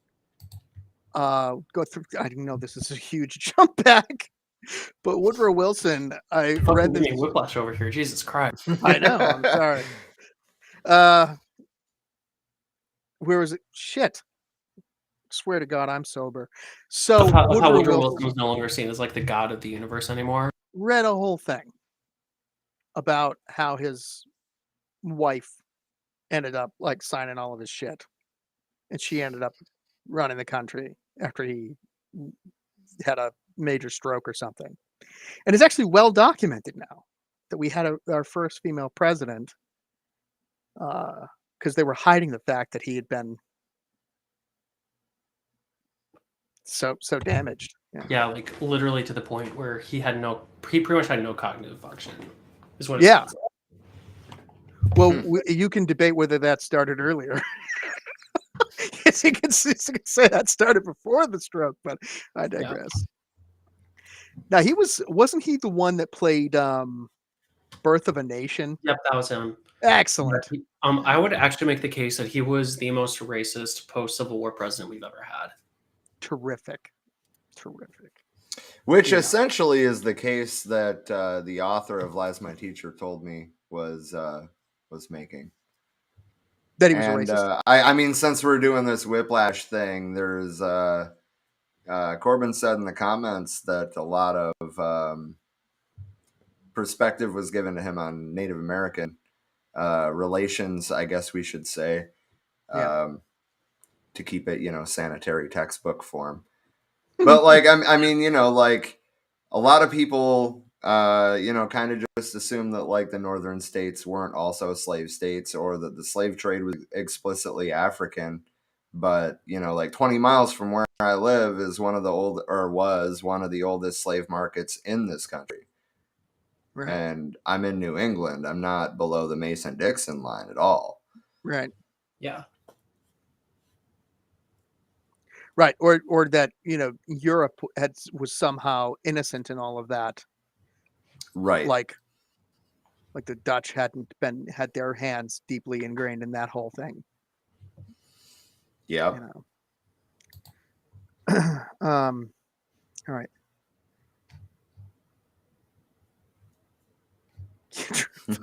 True fucking circle. Excellent. Bringing it right around. Yeah. I don't so we did the religion thing. We talked about that earlier before you came on, Rob.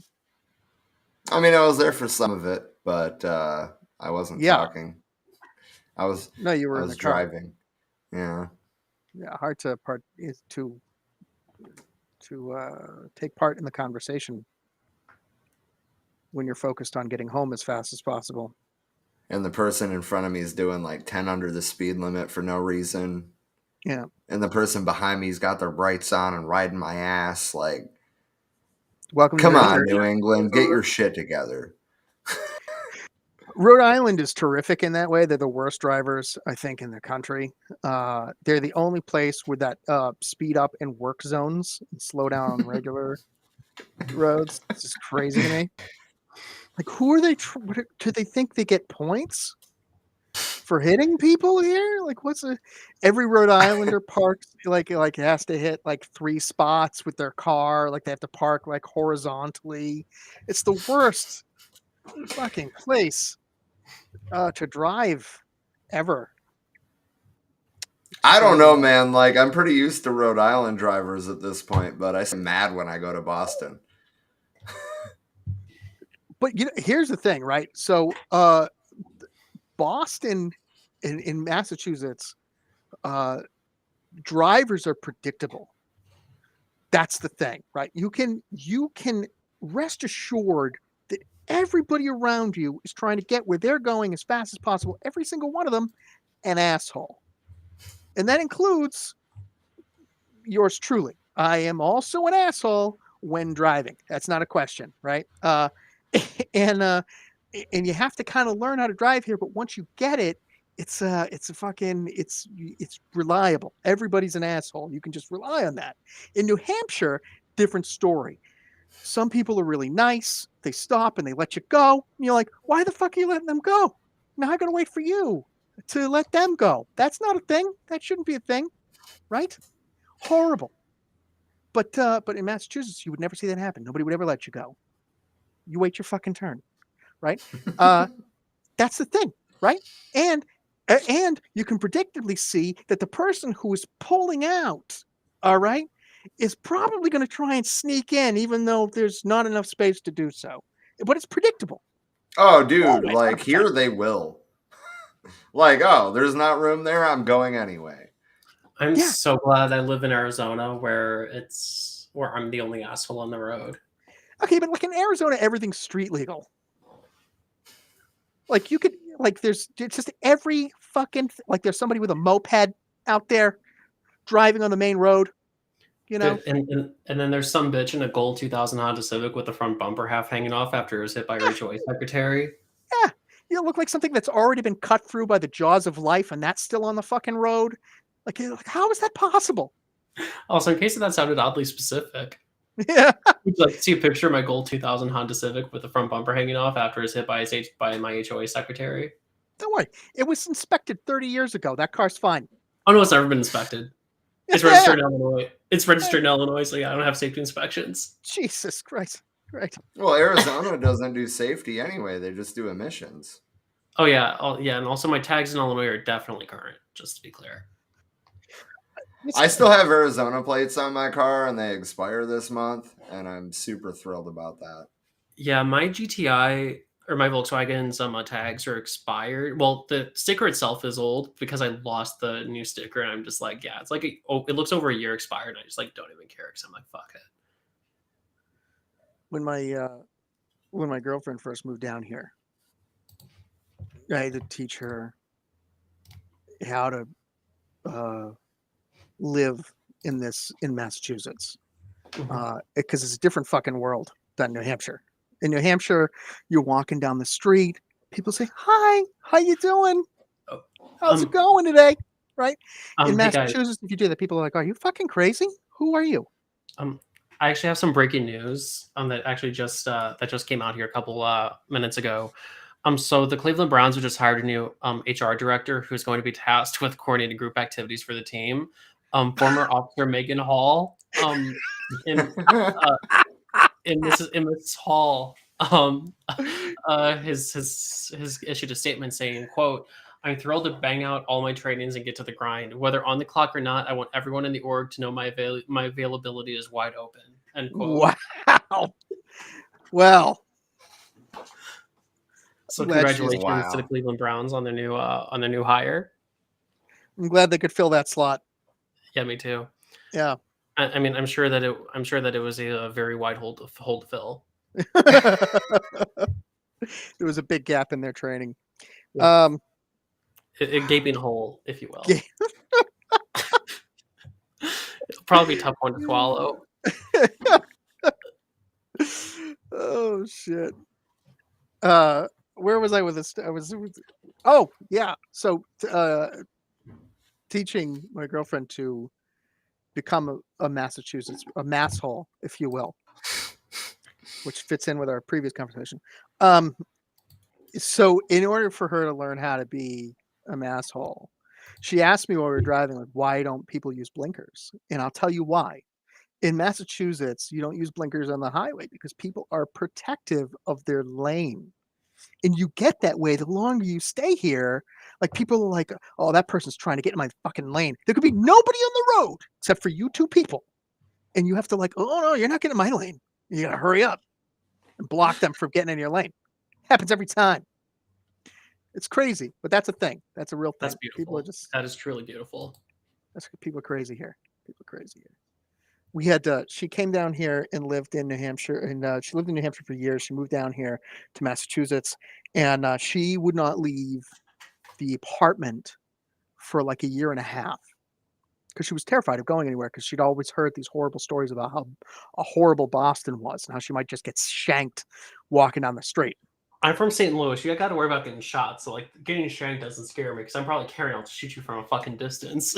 Yeah, I mean, it's possible. Possibly you get shot too. I don't know. I mean, anyway, she felt like it was too rough a neighborhood for her. So when she first moved down, and Rob knows the story, she moved down here and she hadn't gone anywhere. Finally, she decided she's going to take her kid to the zoo. Zoo's not really in a great neighborhood here, but that was a weird pick.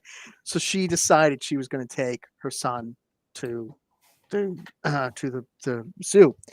She packed up. She goes out. She gets to the subway. She realizes she has no idea how to read the subway map. So she approaches this guy who's nicely dressed. He's on his phone. She goes up with her kid. She says, "Sir, can you help me find my way to such and such stop?" And he looks up from his phone and goes, "Fuck off." The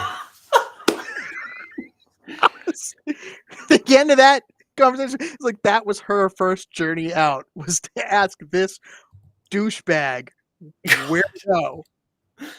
It was just awful. And the fact that my ex said that he would be happy to move to Boston kind of just explains even more about him than I already thought I knew. Well, I mean, I went to a show in Boston, and the people that were at the bars outside the show and the people that were at the show were cool. But driving in Boston is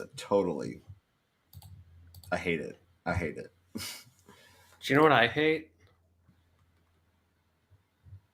turfs. Working at Five Guys, because the only person capable to work at Five Guys is Megan Hall. Oh, ew.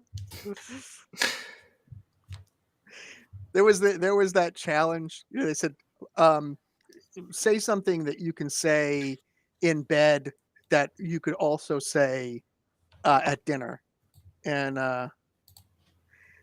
my response was something like, "This was all right, but Five Guys is better."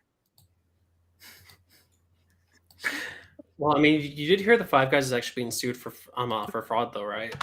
No. Yeah, there's actually they're being sued for fraud because there's not actually Five Guys in the burgers.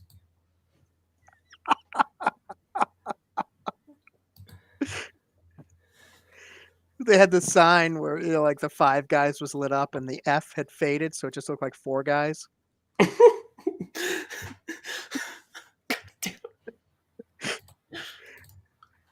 Oh, I ended up where is this? I tried to navigate the subway in New York. I was at a total loss. I ended up just throwing money at a taxi driver to take me home. Listen, here's the thing, right? New York is a whole lot easier than Boston, because Boston grew up like plotting shit as it grew, right? New York is on a grid. Everything's, you know, it's either A to B or 1 2 3. You know, it's all on a grid.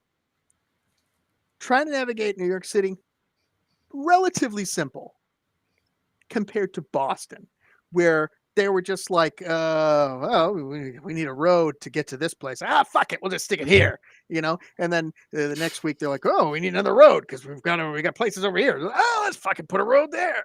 So after all of that, you look at a road map of Boston, it looks like shit. It just looks horrible, and it's nobody wants to drive in Boston. Nobody. Yeah. It's horrible. Well, and I mean, that's true of a lot of like New England cities. I mean, Providence obviously is a lot smaller, but like the roads there don't make any fucking sense either. Yeah, trying to get home from Providence the other day was a lot of fun. Like I thought I was going to have to hop curbs because it was with my Prius, you know?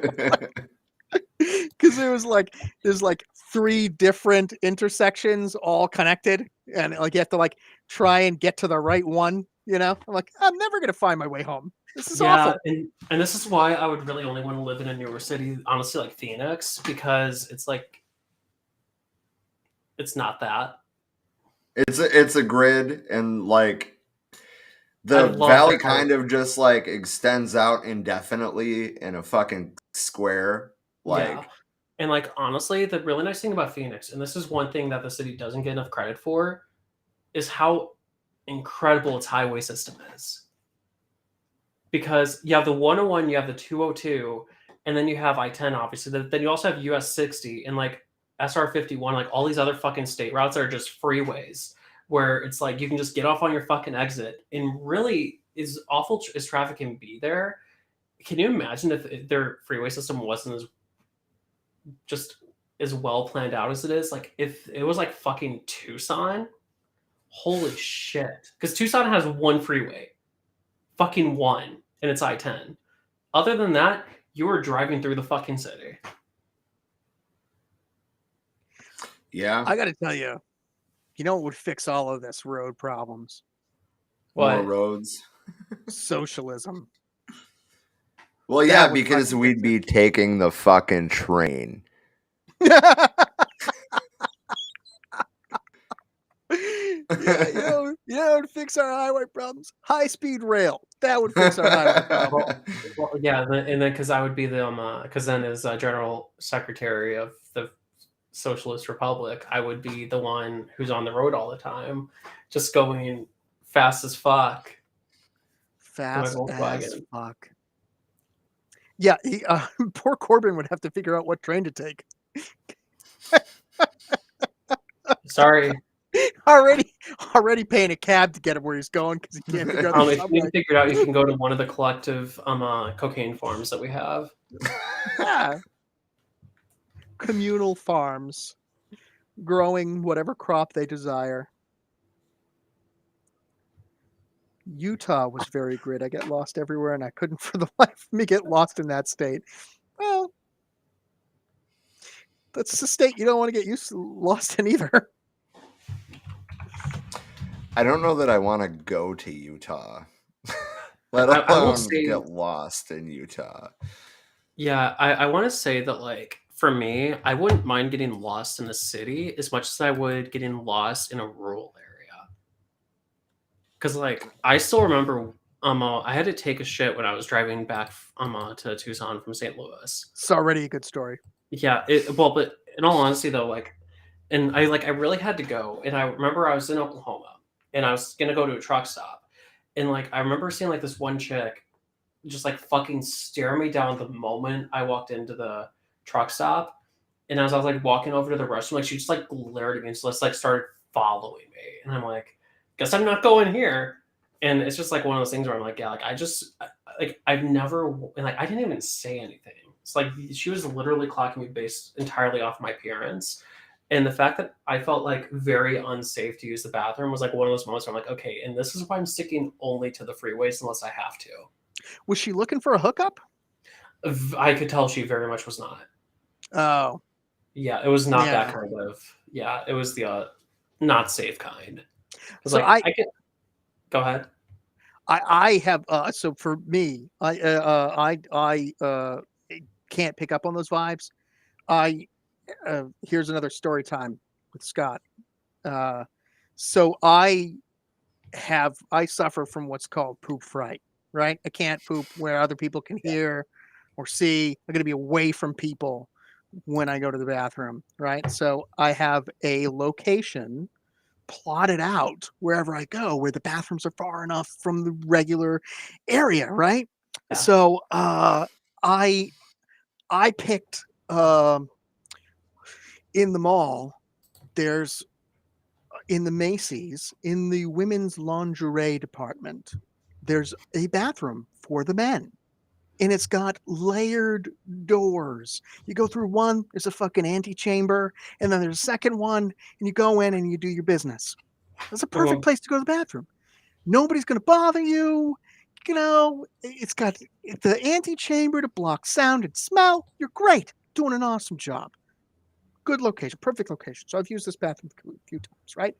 And so I one day I go and I use this bathroom. I got to go and I sit down and I notice there's a person in the stall next to me. Oh no. And I am I'm like, oh shit, I gotta wait. So I'm waiting. And then they put their hand under the stall and they brush under the stall. I said, oh, they must need toilet paper. So I wheeled the toilet paper down. And then they brushed their hand again under the stall. And I said, oh,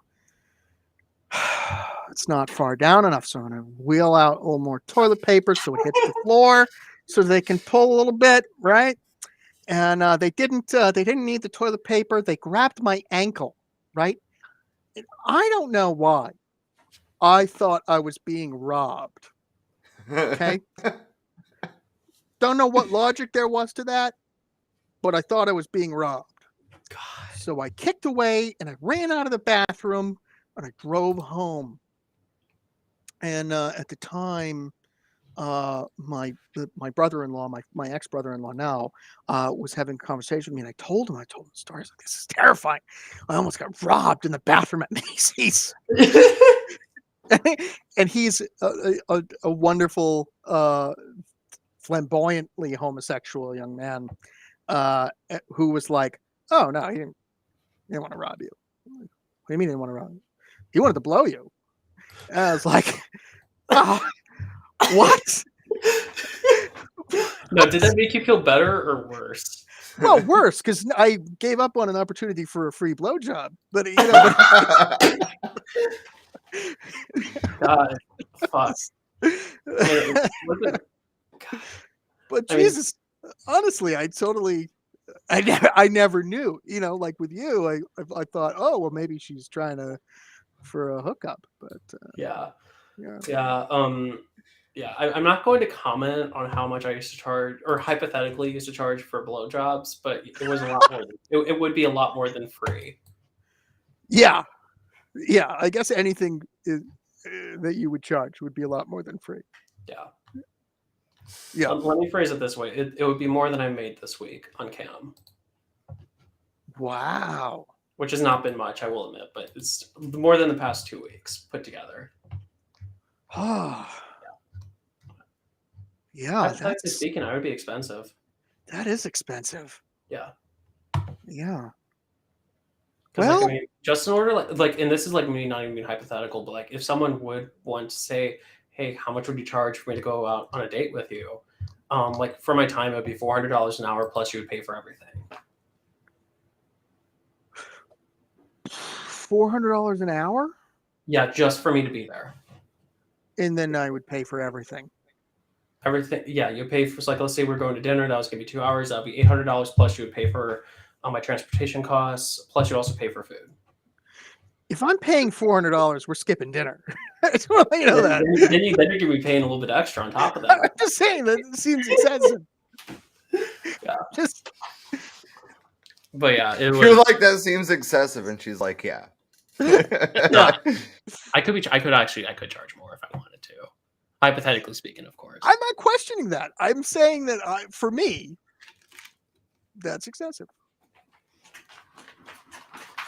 Only because I don't think I could charge that much for my time. Yeah, I mean, it is kind of funny because I'm basically like, and this is like kind of the difference between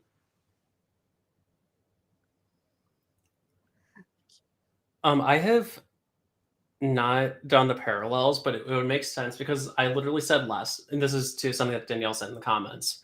But like, I actually literally said to someone the other day that like my dream job would be doing consulting work, because I was like, I would be good at it. And then in reality, it's like, yeah, it's kind of like the exact same thing as what I used, or hypothetically, what I hypothetically used. Actually, wait, hold, I need to look something up real quick because I charge $150 an hour for my time for marketing consulting. And I thought I was doing well with my life. But now you're making me question whether I should start doling out blowjobs. I feel like, I mean, you know, I'm a pretty straight guy. I feel like for $400 an hour, I could probably suck a dick. Oh shit! Wait, the statute of limitations is only 18 months. Okay, yeah. So I mean, like back when I worked as an escort, like I mean, and I did pay taxes on it, but like, Janelle, you didn't have to correct that. That would have been perfect.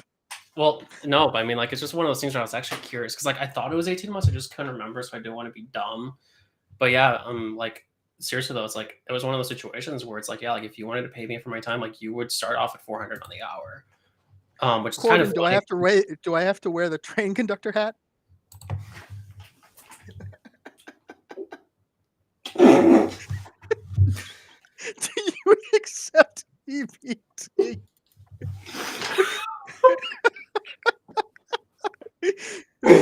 Are you kidding? Have you seen the price of eggs these days? Of course I take EBT. Man, the price of eggs. I've talked about the price of eggs so much. I don't give a shit. I'm still mad. I mean, all I'm saying is in order to get a thing of 18 large eggs, it's like it costs you 18 large anymore.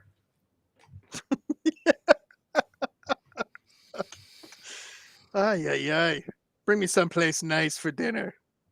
I didn't mean the egg aisle. I will say though, like, I remember like because like I don't know shit about wine, right? But the one thing that I would always like kind of like vet new clients with if we'd ever go get Italian food is I would always insist on getting wine, right? And based on how they like read over the menu, that would like really basically justify or that would explain a lot to me on whether or not someone like was for real or if they're just like trying like to have a good night. They're just trying. I'm sorry, Speaking you're of gonna which, have to. I have a bottle of wine. I kind of want to pop it open. I just don't have a corkscrew. I think I it's high thought you were time. going to say, I think I've got a corkscrew. Yeah, I mean, I used to have a corkscrew. I do. I have a corkscrew, but I don't think that's gonna help. Yeah, probably Doesn't not. help. You said it's about to be that time. Are you giving up? Does that mean I don't have to be the one that gives up? For what? You said it's about that time. I thought you were going to be like, oh, pop a bottle of wine. Never mind. It's stupid. Do you mean we should wrap this up since it's 2 hours and 16 minutes we've been on this? I was Well, gonna I push it to mean, 2.5 hours and be done.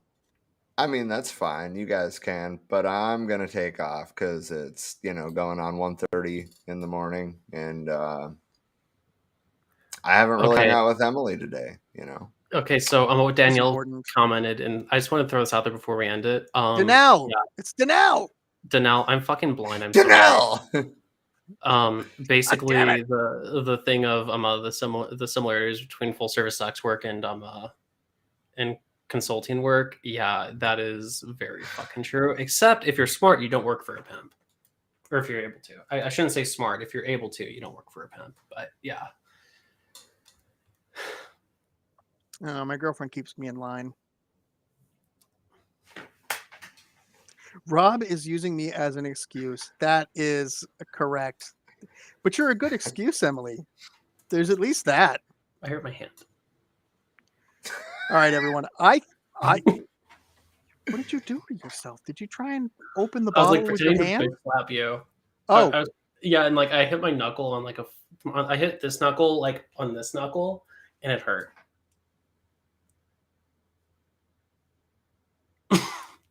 nice job.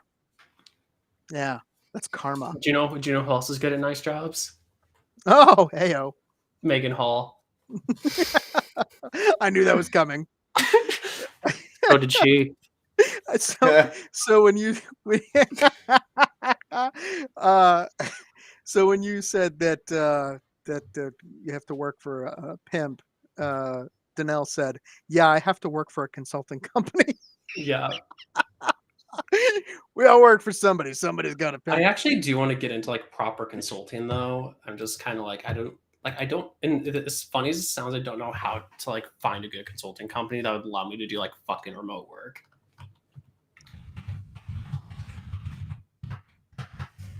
Well, maybe Danelle will put give you the connections. That would be You need. hype. Wink wink. Hashtag Wow. add me. Is that worth at least $400? Fuck, I mean, okay, yeah. So I'm not going to talk about the gender charge gaps. Gender charge gaps? I'm lesbian as fuck, Scott. Yeah, but I know that. Well, there's a charge gap. Well, I mean, like I charge dudes. I mean, what can I say? Like hypothetically, I would charge dudes more. I'm not in healthcare now, tragically. Yes, but she needs it. So I know a thing or two. That's a throwback to last week. God. Yeah, that's a fucking rant I don't want to get on again. Oh, Corbin. Where do you live, Corbin?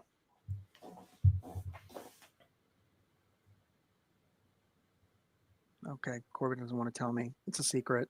Oh yeah, TLDR basically my desires for access to healthcare pretty much directly led to me breaking up with or pretty much led to me ending a relationship last week. So Oh yeah, I heard about that. Sorry, I'm trying to catch up with the. I'm not scared of aliens. Okay, I'm not. I'm I just scared still of the took my probes. piss. I'm scared of the anal probes. You motherfucker. You know. Unless I'm fucking your mom. Damn. Oh. All right. Listen, we're all. Do you want to throw up the outro for us, Rob? Oh. As we're gonna wrap up because you've decided you're done. Because I decided I'm done. Yeah, I Talia guess could have gone that for I another did. hour. I but we mean, I'm can't not afford her. like, saying anything. I'm fucking tired. Well, you have every right to be. You've been working for the man all day. I got home and took a nap. Yeah, I need The to decide if I'm man. going to work tonight or if I'm just gonna like not. I have to be in at noon tomorrow. And I also want to just not. I have to be at a cheer competition all day tomorrow. Fun. On my birthday, I'm going to be at a cheer competition from 11 till 6 at night. So excited. So excited. That sounds absolutely delightful. This is my excited face. Do you want to see my excited face?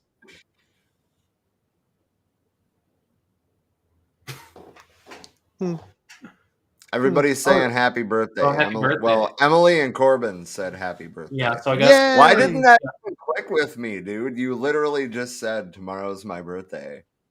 Yeah, And you I'm were just like, I don't even Alright, care about so, this. Okay? So that friend- means it's your birthday now because it's after midnight. Yeah, even though it is still 35 minutes for me, I'm going to act as if it is after midnight. Technically, 4 a.m. would be my birth hour. But regardless, If you don't sing, you want to hear my birthday song? but first, my friend, Nostradovia, to many more years of health and prosperity and communism for you. Shindan. I don't have any alcohol here, so I'm just going to have to drink water. Why the fuck is this vodka tasting better now? That's how it works. The more you drink, probably because the I've been better drinking a taste. shit ton over the past few days. I like how like Who's a week supposed to ago be- it was like up to here and now it's down to here. Who do you want to sing, Emily? Do you want somebody else to sing to me? Is that what you're You saying? don't I'm know. not singing, but I Okay, have a there we video. That solves it. Party, and as you well know, no party is complete Why is it without so a quiet? birthday party clown. Because we're listening to this. We are one of the Turn up finest your source rock No, I map mean- on your computer. So please put it in your hands. To, here comes It's the still rock and very roll clown. quiet. Hold on. Oh no! Let me. Jesus, you suck at this. Wow, now you are really loud. I need to turn that back down. I could hear myself. I mean, I'm always Your loud except microphone. for neighbors. Heyo.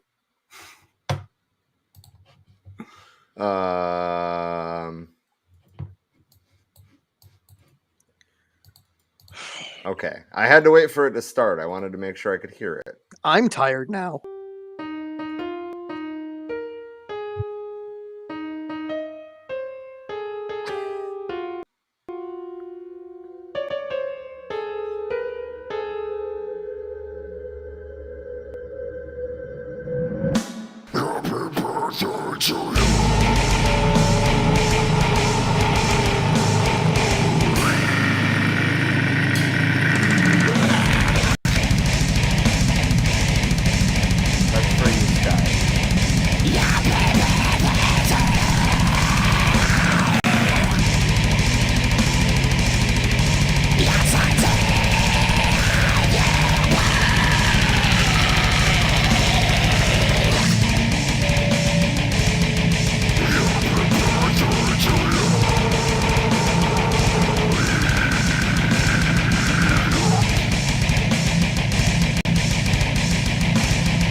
It I'm really with, is. what pleases I mean, the me. vocals are worse than I do when I'm not warmed up. What pleases me is the terrifying way that they're telling me to have many blessings. May you have many more. I'm like, okay, I don't think that's doesn't sound genuine to me. They want me to have many blessings, but they want to also eat my children. So, No, not your children, just their souls. oh, that's See, there's a fair. big difference there. God, you judgmental prick. What do I'm you think so it is, your sorry. birthday? I'm so sorry. Listen, yeah. So, I was not prepared for that heavy metal birthday blessing. So, but I appreciate that. Thank you. Many blessings and many more to come. I'll pray for you. Please don't. Please don't. Oh my god, you're so fucking rude. Like, I hope. Happy birthday, Scott. Yay! Did Yay! you hear him go, yay? No. Yeah. Well, yeah, because you He have. went, yay! That was the worst impression of me ever. Is that how I was the worst sound? Do I sound impression. like that? Do I sound like, yay! Oh my god! Oh my god, Johnny! Thanks, Rob. Why for did I making just me- talk like this all the time? Oh my god, I feel like I'm getting misgendered even more than I already get misgendered. Unbelievable. It's fine. Is it? It's fine. I mean, it's fine as the room is burning all around you. I appreciate Emily coming on camera long enough to say happy birthday. It was very sweet of her. And I appreciate your screamo happy birthday Deathcore. deathcore. Yeah, So positive sorry. Black metal. I don't know what's what anymore. I don't know. It's not black metal Black either. metal is what I did. That was not black metal. That was not black metal. That was not. Hang on, guys. Hang on. Let me just check how many fucks I give. Nope. 69, Turns out 420. none. I don't give a single on. fuck about any of that Hold shit. on. Hold on. Okay. Hold on. Okay.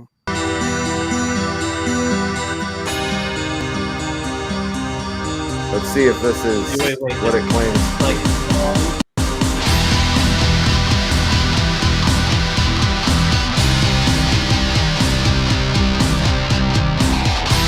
When do the vocals start?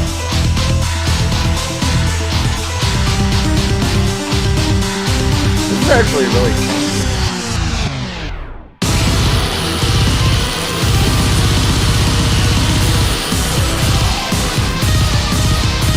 There you go.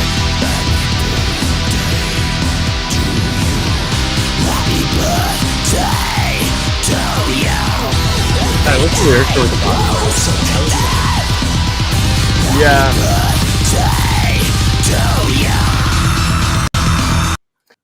So yeah, that is Yeah. a and better also, like, one of my- presentation. Well, that was of- wonderful. I feel like you've contributed this year to my birthday in a way nobody else could. You What he Why do I feel like means is that's he's contributed gonna have to my nightmares. progressive loss of hearing. Thanks for that. Really appreciate it. All right. I'm gonna go to bed. Okay, well, good night. I'm going to go to work. You make that money. You make those money moves, girl. Honestly, Yes. I like after last night, I really don't have to, but I know I should probably still work tonight. Yeah, but you make more money than I do. I don't know why you want to get into consulting when you make more money Honestly, than it's like we do. basically back when I did escort work, I made a lot more than I do now. Like the pay cut, if I told someone what the actual pay cut was, they would be like, "You're fucking dumb." But you know, See how it is. What? All I'm saying is I took like a 90% pay cut getting into camming. So. Yeah, but okay. Yeah, like I like don't- honestly, it's like there's a reason that when I was an undergrad, I didn't need student loans, but now that I'm in law school, after the job switch, I desperately need student loans. Yeah, it's hard to square that circle with the IRS too. Yeah, exactly. Except if I actually do pay my taxes on it, which is kind of funny because it's just it's part of my entertainment job. Oh, Mm-hmm. yes. Certainly entertaining. Well, if ever I get into coke, I will call you. I wanna Hypothetically make speaking, sure because drugs my are bad, first- don't do drugs. my first line of coke will be off your ass. Okay, tell you, I want to make sure that you know that. In I that will case, make bitch, sure you that must be calling me Lindsay if you wanted to get into enlist those services. Oh, so I'm sorry. I didn't use your. And Natalie, you actually nailed it. Like, it's a safety issue. Plus, it's also the fact that it's like, it's legal. Yeah, that helps. Yeah, it does. Anyways, I think we should probably call it though, as we were pulling like the best Midwestern goodbye ever. Yeah, this is terrible. Rob, you private chatted me an hour ago that you were ready to go to bed. That was not an hour ago. That was like 20 minutes ago. Okay. For the record. All right. All right. Good night, my friends. Good night, everybody. Thanks for tuning in. We'll see you next Friday night. Fuck yeah.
We don't make mistakes.